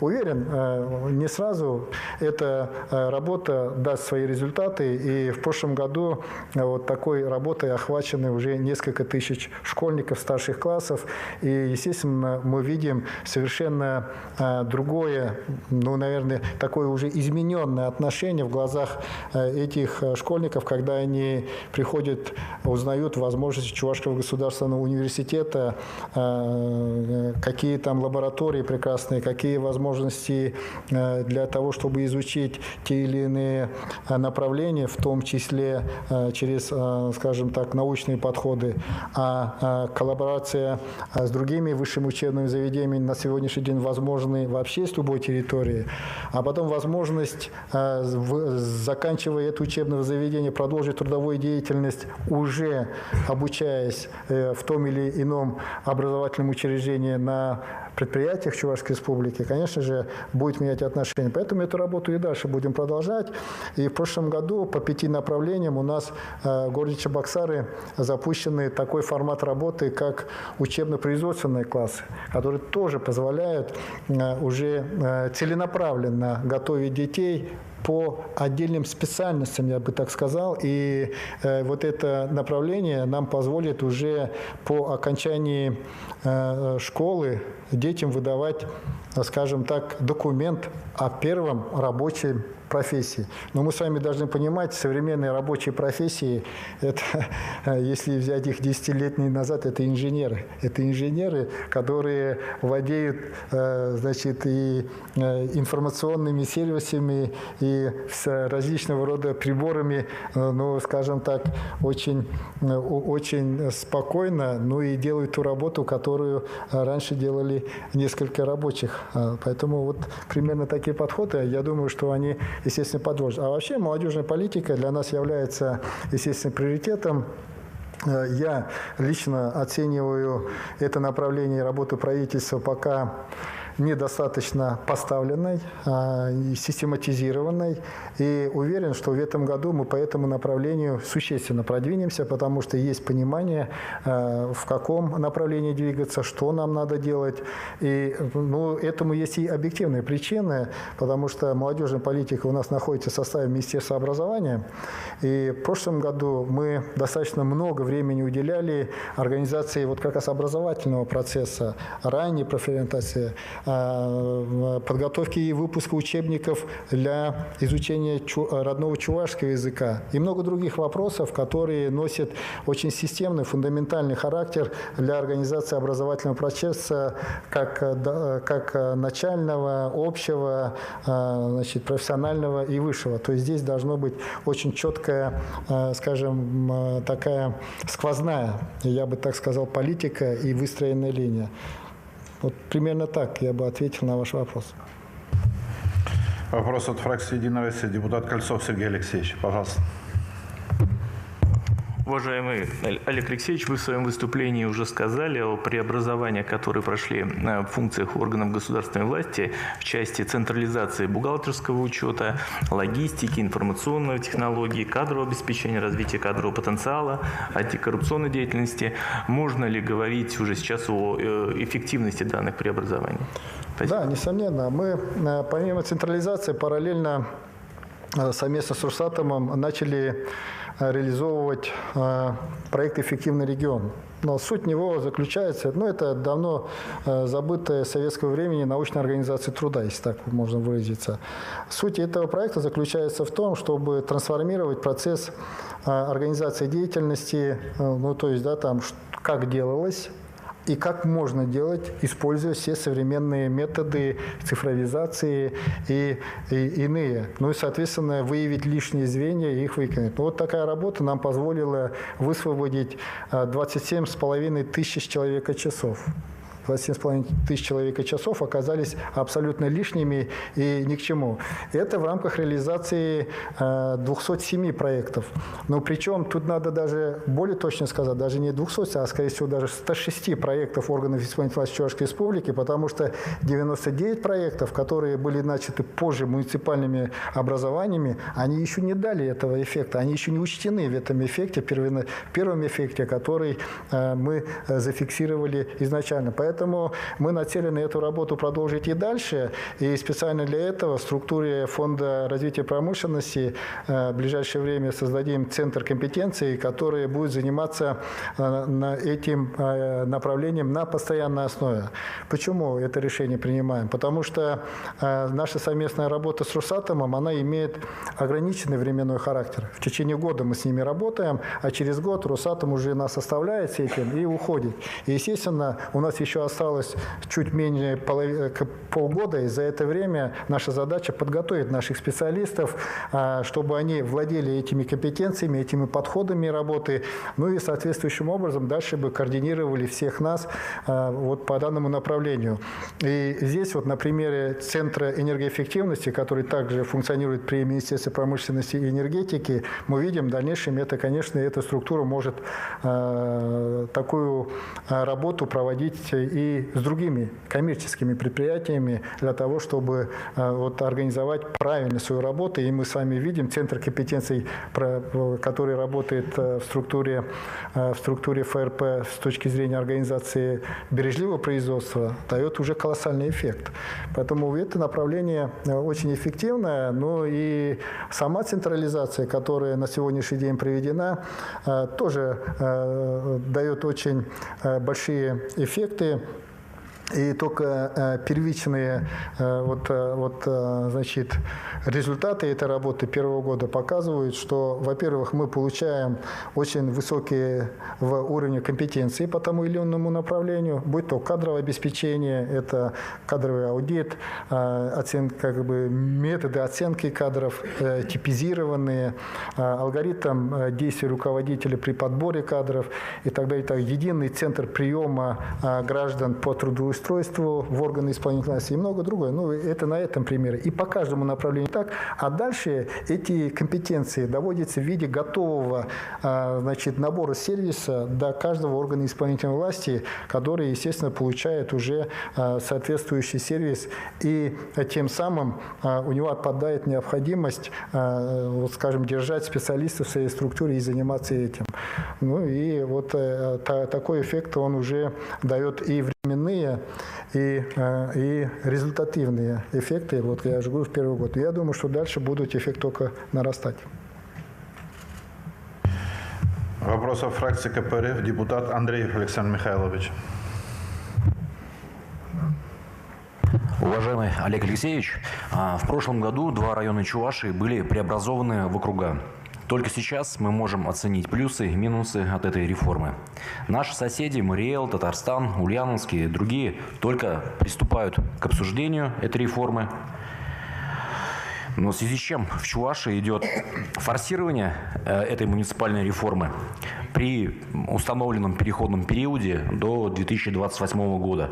И, честно сказать, реформа в Чувашии она проходит с многочисленными нарушениями и с использованием административного ресурса. Хотелось бы также отметить, что те законопроекты, которые мы приняли по Красноармейскому муниципальному округу, по Шумерлинскому муниципальному округу, сейчас есть законопроекты по оставшимся районам, округам, они, в них указано, что глава не избирается на прямых выборах муниципального округа. Спасибо. Александр Михайлович, я бы просто вас попросил не увлекаться вот такими голословными обвинениями. Когда вы говорите, применяется административный ресурс, я прошу тогда конкретные факты приводить, место, время, кто таким занимается деятельностью, и мы тогда будем разбираться. Тогда это будет предметный разговор, тем более здесь вот как раз прокурор сидит Чувашской республики. Это очень важная составляющая. Вы когда простые такие голословные обвинения бросаете в адрес людей, это неправильно. Я здесь хотел бы, наверное, обратиться к такой народной мудрости. Кто о чем говорит, тот, наверное, каждый говорит в меру своей испорченности. Вот так, по-моему, звучит. Да, там. Поэтому здесь надо быть очень осторожным. Если мы друг друга уважаем, то надо тогда конкретно говорить. По сути, значит, напоминаю о том, что Российская Федерация имеет 3 уровня. Федеральную, региональную и местную. Местная у нас имеет пока 2-уровневую систему организации. Сельское поселение и, соответственно, районный уровень. Вот 2 муниципалитета, которые мы в прошлом году поддержали с точки зрения их преобразования в муниципальные округа, а в федеральном законодательстве в прошлом году такое муниципальное образование, такая форма была. И нам виделось, что через такой подход мы сможем изучить, какие эффекты могут быть в части организации местного самоуправления. И вот в ходе работы за год мы увидели, что эффекты очень масштабные, начиная от, значит, ускорения процессов, заканчивая экономией денег. И там очень-очень-очень много пунктов. Ну и, очевидно, этой информацией мы делимся постоянно с коллегами, и все другие муниципальные образования решили не ждать ничего. Ну и тут мы с вами, значит, являемся свидетелями того, что и федеральный законодатель принял решение, изучив ситуации во всех регионах Российской Федерации, что 2-уровневое местное самоуправление, оно неэффективно само по себе с точки зрения выработки, принятия и реализации тех или иных решений, а самое главное – использования, как правило, ограниченных бюджетных средств. А самое главное – еще и размывание ответственности. Где у нас сегодня больше всего ответственности? На уровне сельского поселения. Где у нас меньше всего денег? На уровне сельского поселения. Поэтому здесь, когда один человек становится ответственным на территории муниципалитета, мне кажется, и порядка будет больше. Поэтому в целом я такой подход поддерживаю. И вот более, скажем, или по-другому, регионы, которые думают более продвинуто по этому вопросу, уже давно реализовали такие подходы. Это, допустим, Пермский край, Удмуртская республика. Пермский край сейчас дальше пошел.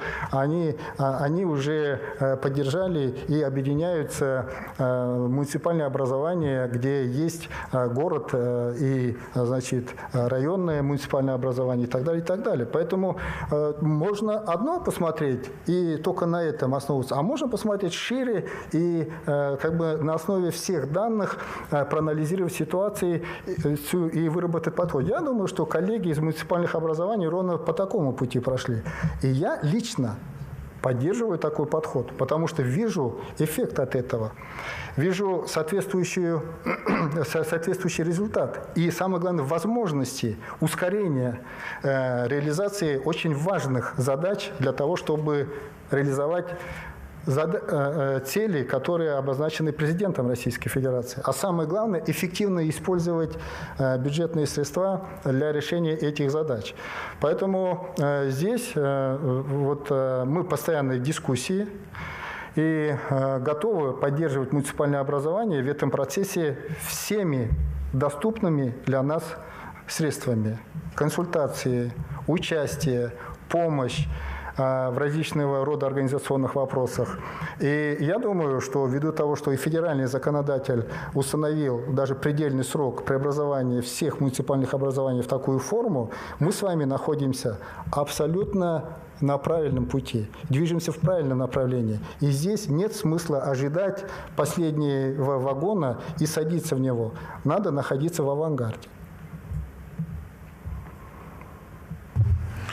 Вопрос от фракции «Справедливая Россия». Депутат Семенов Сергей Павлович.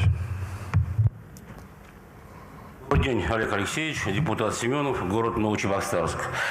В своем отчете вы, Олег Алексеевич, много уделили времени в исполнении национальных проектов. Контрольно-счетная палата освещала и публиковала освоение национальных проектов и их неосвоение. Мы знаем, по окончанию 2021 года они были низкие по 9 месяцам. Почему такое чудо произошло? По истечении 4-го квартала они стали высокие. Если посмотреть в соцсетях, везде ругают главу республики одного Николаева. А я думаю, это неверно. Я думаю, что за это должны отвечать министерства, муниципалитеты. Почему это произошло, их неисполнение, в таком они были с полным низким процентом отношений? Кто-нибудь наказан и в чем причины? Спасибо. Ну, начнем с того, что главу региона надо ругать. Это правильно делают те, кто ругает. Потому что глава региона, являясь руководителем исполнительной власти, несет совместную ответственность с каждым министерством за те неудачи, которые случаются. Ну и, конечно же, также разделяет и успехи тоже. Поэтому здесь ничего сверхординарного, и в целом мне это только радует. И тем более, если люди критикуют, значит, они интересуются теми или иными процессами и выражают свое отношение и мнение. Значит, по темпам, ну, это нормальный процесс на самом деле. Если мы с вами посмотрим и по годам статистику, и вообще бюджетный процесс, как правило, 4-й квартал – это максимальная как раз оплата по тем контрактам, которые заключаются в начале, а зачастую, к сожалению, в прошлые годы в середине или даже во второй половине года. И завершение этих контрактов, как правило, приходится в основной массе на 4-й квартал. И это всегда так происходило, что именно в 4-м квартале основные средства даже в декабре, они в большей части и доводятся до исполнителей. Но при этом я хочу сказать, что это ненормально. И поэтому мы в этом году поставили задачу, или в прошлом году поставили задачу, что этот год максимально отконтрактоваться в первом квартале, в первые месяцы уже начавшегося года, с тем, чтобы, с одной стороны, предоставить максимально большое время для реализации тех задач, которые обозначены в этих контрактах, а самое главное, как можно быстрее доводить до людей тот эффект, который должен быть достигнут за счет реализации этих направлений. Ну, опять же, к нашей радости или вот так случилось, что правительство Российской Федерации также требует в этом году от нас ровно такого же подхода, максимальной ранней контрактации в течение первого квартала, ну и, конечно же, использование техсредств по прямому назначению. Ну и здесь даже очень жесткие санкции, не успели, значит, резервный фонд, либо перераспределение по другим регионам. Поэтому, возвращаясь как раз к той теме, что это для нас, с одной стороны, такой, как бы, да, там риск, что мы можем по каким-то направлениям деньги потерять, если мы не успеем законтрактоваться, но и возможность. Если мы с вами будем иметь достаточное количество проектно-сметной документации, планов, которые подтверждены соответствующими подтверждающими документами, утвержденными в соответствии с законодательством, как раз перераспределять будет уже в пользу нас, а не отбирать. И мы получаем возможность участвовать. И вот в прошлом году, допустим, аналогичным образом мы 5 модельных библиотек, да, Светлана Анатольевна, с вами построили? 5 модельных библиотек, из них 2 или 3 в Чебоксарском районе, а 7 модельных библиотек, которые только в этом году должны были сделать, но мы в прошлом году их сделали, потому что мы своевременно представили, вернее, мы претендовали на этот год, но ведь то, что деньги появились, и мы были наиболее готовы уже в прошлом году реализовать, нам дали соответствующие средства на 7 модельных библиотек. И поэтому и дальше нам надо таким же образом двигаться. И ровно поэтому мы уже второй год подряд выделяем целевые средства на опережающее проектирование по тем или иным направлениям и социальных объектов, и коммунальной сферы, и других объектов, которые нам с вами надо построить и обеспечить людей соответствующими благами. Вопрос от фракции «Единая Россия». Депутат Лидерман Владимир Викторович. Уважаемый Олег Алексеевич, очень приятно слышать, что Чувашия вошла в топ-20 регионов по цифровой зрелости.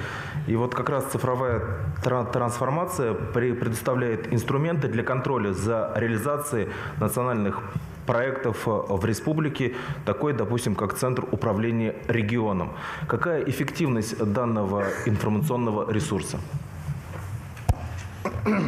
Спасибо за вопрос. Ну, на самом деле, Центр управления регионов – это очень замечательный инструмент и площадка, я бы так сказал. Здесь мы работаем совместно с коллегами из федерального правительства. Вы знаете, оно диалог есть такой, который ведет эту деятельность. Ну, и мы здесь совместно делим, значит, ответственность по функционированию этой площадки. Для нас это замечательный, значит, ресурс с точки зрения получения очень быстрой обратной связи о состоянии дел как на отдельных территориях, так и по отдельным направлениям. Возможность изучить целевым образом состояние дел. То есть, да, то есть первое – это если просто обращение людей по каким-то недостаткам, а второе – мы целевым образом очень быстро можем опросить людей и получить, значит, реакцию на те или иные процессы или значит, получить оценку по состоянию дел на той или иной территории по конкретной теме. Ну и, конечно же, значит, задача ЦУРа где-то вот эти все мероприятия проводить в том числе и в проактивном режиме. Поэтому здесь вот мы видим, что такая работа, она очень полезна. Дальше мы с вами видим инициативы депутатов Государственной Думы о том, что, возможно, скоро обяжут законодательно ввести аккаунты в социальных сетях всем органам государственной власти, муниципальной власти, отдельным должностным лицам. Но это тоже связано с тем, что ЦУР набирает обороты, нарабатывает определенные инструментарии сбора информации. И вот в данном случае, на мой взгляд, работа социальных сетях, с одной стороны, вернее, органов исполнительной власти, должностных лиц, с одной стороны, позволяет обеспечить максимальную открытость и прозрачность деятельности, что, кстати, очень сильно имеет профилактическое значение по антикоррупционной деятельности. Ну и, конечно же, возможность получить обратную связь. Поэтому в этом направлении мы и дальше будем работать и активно использовать данную площадку для того, чтобы быстро реагировать на процессы, которые может быть, формировываются не таким образом. Ну и, конечно же, может быть, вырабатывать новые направления, если мы за счет этой площадки будем выявлять проблемы по той или иной отрасли или на той или иной территории муниципального образования. Вопрос от фракции ЛДПР, депутат Степанов Константин Олегович. Вопрос про стремительную убыль населения.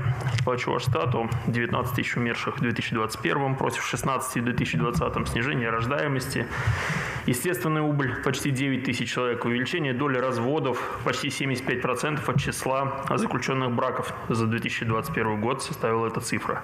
Все это говорит о далеко не самых солнечных перспективах, и эта статистика не считает адекватно тех, кто ездит постоянно, временно вот так вот у нас на заработки в другие города. Зато Чувашию населяют вот за последний год 500 таджиков, 500 туркменов, 250 узбеков, 120 армян и сотни остальных. Отсюда у меня вопрос, что конкретно предпринимала власть в 2021? Есть ли какой-либо научный, конкретный подход, ответ на главный вопрос о главных причинах и план, как остановить эти процессы фактически по замещению населения? Считаете ли возможным создание программы сохранения именно наших граждан в год выдающихся выходцев из Чувашии? Я считаю, что это было бы символично. Спасибо за вопрос. Но вопрос очень-очень такой объемный и масштабный. Я вот уже несколько раз применил это выражение, наверное, как еще раз должен и вынужден его применить. Вот вся та работа, которая представлена вам в виде отчета, она, в принципе, на это и направлена. Но я думаю, что по отдельным направлениям убыли населения все-таки, соглашусь с вами, нам надо более детально изучить, для того, чтобы выявить, может быть, некие системные причины, с тем, чтобы на них более целенаправленно отреагировать и скорректировать нашу работу. Здесь, к сожалению, я уже говорил, если говорить об убыли населения, о смерти, вот они связаны, между прочим, со смертями от внешних причин. Вот, например, смертельные исходы от ДТП на дорогах. Что нам надо с вами делать для того, чтобы люди не садились за руль после того, как выпьют и будут находиться в состоянии алкогольного опьянения? Вроде федеральные законодатели принимают все ужесточающие решения, но статистика говорит о том, что в Чувашской республике, к сожалению, пока стремительно не уменьшается количество людей, которые садятся за руль в выпившем состоянии. Нам следует по этому направлению очень серьезно работать и соответствующим образом вырабатывать где-то, наверное, меры более, может быть, действенного характера по обеспечению вот тех карательных мер, которые принимаются федеральными законодателями. Если говорить о смертности, когда дети выпадают из окон, это вот вообще волнующая тема, очень вызывающая очень такие яркие эмоциональные переживания отрицательного характера. Здесь, конечно же, мы со строителями работаем. Все, что нового строительства касается, понятно, мы будем обеспечивать соответствующими замками, чтобы двери, вернее, окна не открывались и дети были защищены. Но есть очень много старых домов. И здесь нам надо тоже предпринимать все меры. Допустим, мы примем решение, все дома, которые капитально будут ремонтироваться, будут обеспечиваться такими же решениями, которые будут обеспечить безопасность. Но нам надо будет искать способы и возможности охватывать все остальные дома, многоквартирные дома, с тем, чтобы такую защиту обеспечить. Пожары. Здесь и Министерство чрезвычайных ситуаций, теруправление Министерства чрезвычайных ситуаций и ГКЧС Чувашии делают колоссальную работу по тому, чтобы не допустить пожарных ситуаций, чтобы пожары не случались. Но, коллеги, когда просто человек выходит, начинает сжигать мусор на своем садовом участке и, спотыкаясь, падая на этот костер, умирает, мы с вами опять должны дальше думать, как мы можем на эти составляющие реагировать. И много таких случаев. И, естественно, здесь простым строительством дорог, созданием комфортных условий, там вода, газ и так далее, мы с вами проблему, к сожалению, не решим. И вот здесь, мне кажется, очень важно, чтобы и депутатский корпус, и институты современного гражданского общества активно участвовали, а средства массовой информации поддерживали эту работу с точки зрения информирования граждан о том, что необходимо обеспечивать, казалось бы, иногда банальные меры безопасности для того, чтобы не допустить фатальных таких чрезвычайных ситуаций, которые порою происходят из-за, скажем, несоблюдения, казалось бы, на уровне дважды два правил безопасности. Поэтому вот давайте в этом направлении с вами будем вместе работать.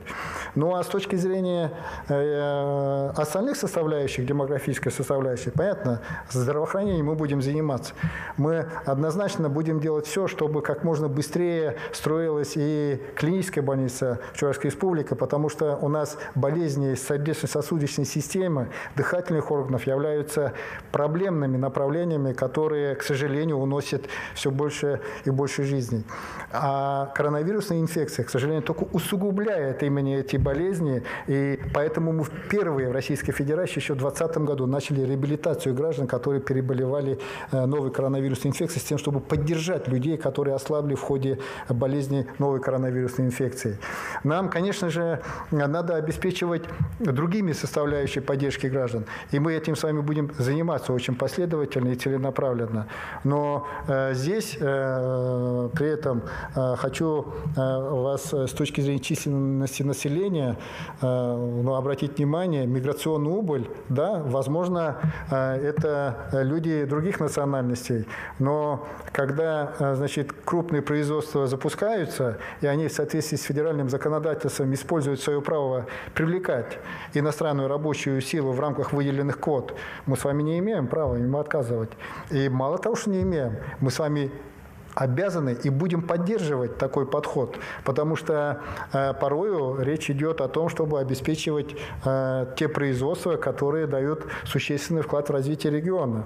Ну а граждане, которые прибывают, они имеют и соответствующим образом проходят все процедуры, предусмотренные федеральным законодательством, они имеют все права, и мы не имеем с вами нарушать их права. Поэтому здесь давайте будем уважать всех, создавать условия для всех, ну и соответствующим образом, анализируя причины, вырабатывать корректирующие меры нашей совместной работы. Ну а самое главное, вести очень активную общественную работу. Вопрос от фракции партии пенсионеров. Пожалуйста, депутат Степанов Николай Алексеевич. Я постараюсь покороче этот раз.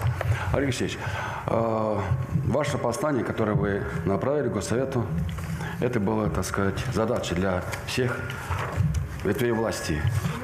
Основными исполнителями всего, что должно делать республики, является администрация районных городов.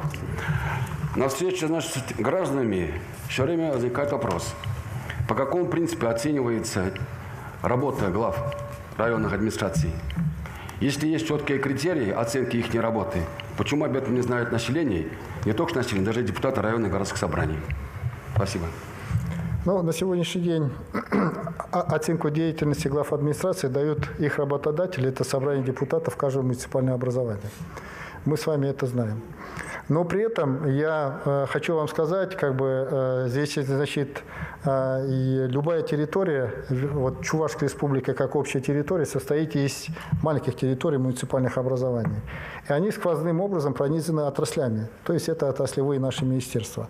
Поэтому ни одно муниципальное образование на сегодняшний день не брошено, значит, каждым отраслевым министерством. И меня лично радует, что практически вот сейчас вы любого из министров поднимете, каждый из министров практически сходу вам ответит состояние дел по своей части на каждом из муниципальных образований. Правильно говорю, коллеги? И это связано с тем, что мы последние 2 года работаем с главами администрации на постоянной основе и практически ежемесячно погружаемся по тем или иным направлениям достаточно глубоко и предметно с тем, чтобы выработать планы совместной работы, а самое главное, значит, использовать все те возникающие возможности, которые у нас возникают в связи с новыми решениями президента. И здесь я не буду перечислять, все вы их знаете. Но хочу сказать, что если Государственная Дума в ближайшее время примет закон, значит, о организации местного самоуправления в новой редакции, то у нас с вами появится возможность оценивать деятельность глав администрации. Там такая норма есть. Я не знаю, в каком виде она пройдет, но там как раз реализовывается принцип единой системы публичной власти, и глава региона наделяется таким правом оценивать деятельность, значит, каждого главы администрации и соответствующим образом реагировать в случае недобросовестной или некачественной работы. Давайте дождемся, и мы с вами обсудим, каким образом это право реализовать. Вопрос от фракции «Справедливая Россия». Депутат Маляков Игорь Юрьевич, пожалуйста. Уважаемый Олег Алексеевич, система ЖКХ республики давно назрел целый ряд серьезнейших проблем. При этом полномочный орган, призванный решать эти проблемы, фактически самоустраняется от их решения, я имею в виду госинспекцию. Однако одной из таких проблем является вопрос сбора и переработки твердых бытовых отходов. Коммерческая фирма «Экоцентр» собирает значительные денежные средства с населения из предприятий, в том числе и за неоказанные услуги. При этом данная фирма задолжала коммерческой фирме «Ситиматик» значительную сумму денежных средств. Какие меры приняты Кабинетом министров Чувашской республики, чтобы республика не утонула в мусоре, и население почувствовало улучшение ситуации в данной сфере, в том числе и, в частности, оплаты? Одновременно отмечаю, что кардинального решения также ждут и иные сферы ЖКХ. Благодарю за внимание. Да, спасибо большое, Игорь, за вопросы. Правда, вы широко сразу и госжилинспекцию охватили, и Минприроды, потому что это чуть разные направления.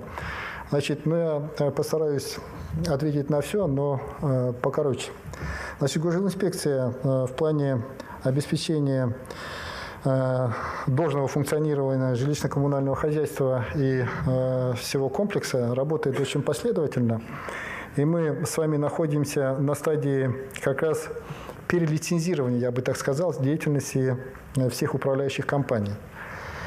И в ближайшее время мы думаем о том, что ввиду того, что зачастую управляющие компании,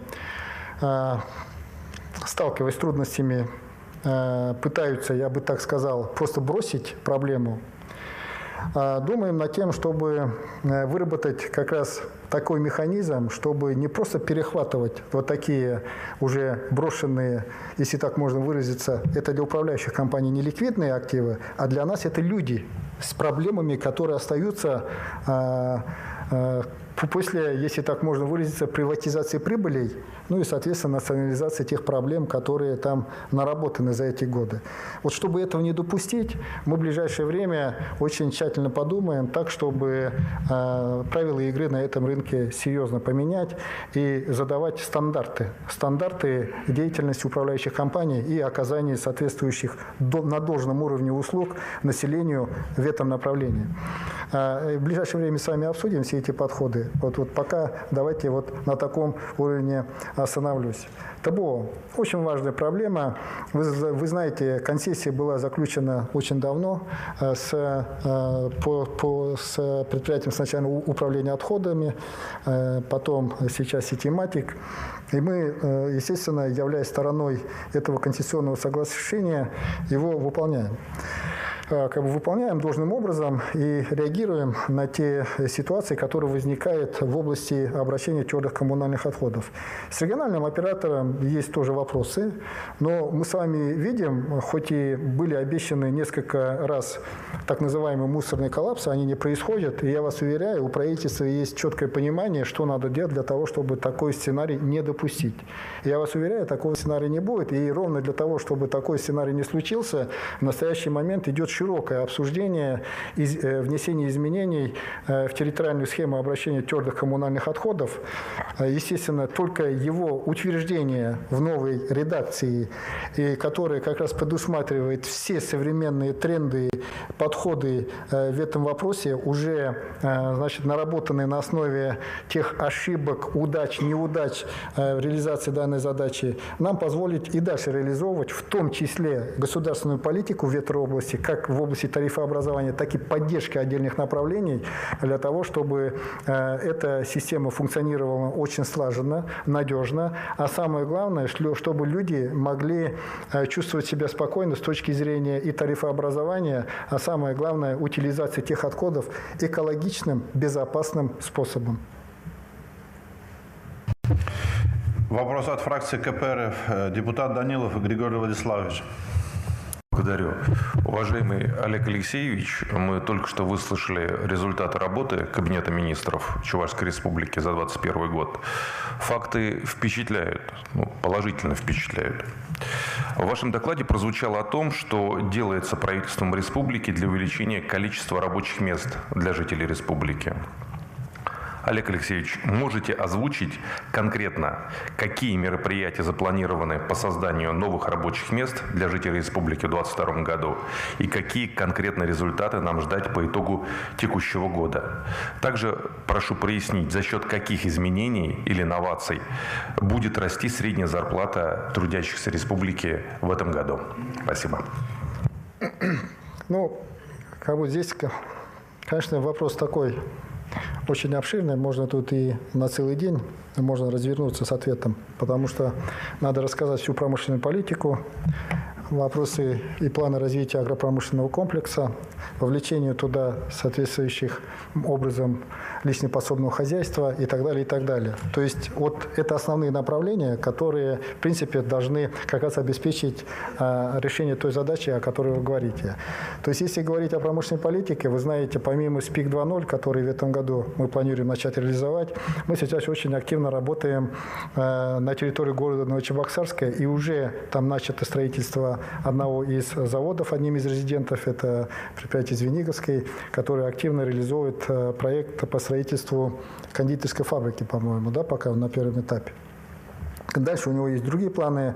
С Химпромом мы очень активно работаем с тем, чтобы не просто закончить те проекты, которые там сегодня реализуются по модернизации производства перекиси водорода и ГИПок и ГПХ, но и запустить проекты по созданию на территории Химпрома так называемой зеленой производственной площадки. Это очень большой амбициозный проект, который основан на ESG-технологиях, и мы, естественно, здесь попытаемся, с одной стороны, использовать все те возможности, которые предоставляются нам текущим временем, ну и, конечно же, тем самым обеспечить достойным рабочим местом тех людей, которые планируют там работать.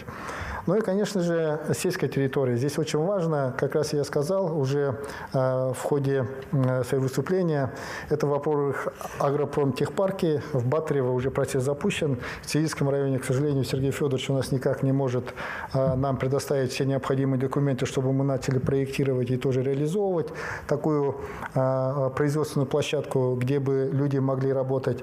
Но самое главное, появление таких производственных площадок, в том числе с участием Центра экспортной поддержки, нам позволит вовлечь большое количество личных подсобных хозяйств, как производителей сырья, и, соответственно, через кооперационную цепочку обеспечить повышение их доходов как самозанятых или в другой форме, если они организуются как фермеры и так далее, и так далее. Это выбор каждого человека. То есть вот задача, естественно, дальше идти по пути более глубокой переработки сельхозпродукции, создавать вот такие центры концентрации производств, которые позволят вовлечь туда максимально большое количество мелких производителей сырья, овощей, молока, там других видов сельхозпродукции, с тем, чтобы люди, понимая, что есть сбыт, естественно, организовывали свою деятельность. Это, естественно, нам с вами позволит в том числе где-то и приостановить вот это миграционное движение людей, которое называется поездки за заработками и так далее, и так далее. То есть вот вот этот вот комплекс, вернее, вот такие направления, они запускают целый комплекс направлений на нашей работы, которые должны дать положительный эффект. Это если коротко. Вопрос от фракции «Единая Россия». Депутат Мурыгин Алексей Валентинович. Спасибо. Уважаемый Алексеевич, вы в своем выступлении затронули такую тему, как государственный долг. И вполне понятно, наверное, и объяснимо, что без заимствований достигнуть поставленной цели невозможно. Но, тем не менее, скажите, пожалуйста, какие предпринимаются меры Кабинетом министров по уменьшению государственного долга Чувашской Республики? Спасибо.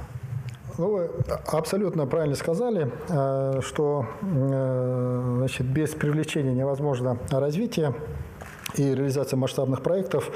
Поэтому вот это вот текущее уменьшение государственного долга нам как раз позволяет и дальше заимствовать на приемлемых для нас условиях для, и ресурсов для реализации масштабных проектов, которые дадут экономический эффект.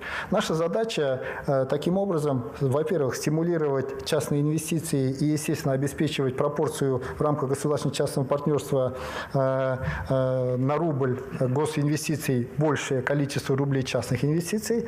Ну и за счет этого, естественно, запуская через экономический рост, получая бюджетную эффективность, не допускать соответствующего доминирования государственного долга относительно собственных доходов и иных бюджетных параметров. Все это возможно при разумной нашей экономической и бюджетной политике. Ну и ровно таким образом вся работа настроена. Если говорить о текущем государственном долге, он практически 100% сформирован за счет бюджетных кредитов Российской Федерации, которые получены по очень символичной низкой ставке. А дальше уже вот в принятом бюджете у нас заложены с вами 3,7 миллиарда рублей бюджетных кредитов, так называемых инфраструктурных бюджетных кредитов под 3%. В ближайшее время будем активно работать и над привлечением аналогичных кредитов на развитие системы жилищно-коммунального хозяйства. Я тут пока сумму не знаю. Мы, конечно, будем претендовать на максимальные суммы, но коллеги из федерального центра, в том числе ориентируясь на параметры бюджета, нам, естественно, устанавливают лимиты, так, чтобы эта нагрузка не была запредельной. Но вот как раз вот текущее уменьшение, как уже я сказал, оно нам как раз дает возможность на то, чтобы претендовать на максимальные возможные лимиты и вовлечение их для реализации вот таких масштабных проектов, которые должны дать в итоге экономический рост и обеспечить все то, что мы до этого говорили. Олег Алексеевич, спасибо за подробные обстоятельные ответы. Уважаемые депутаты, переходим к прениям. Пожалуйста, выступление от фракции КПРФ. Депутат Шурчанов Алексей Валентинович. Коллеги, просьба соблюдать регламент.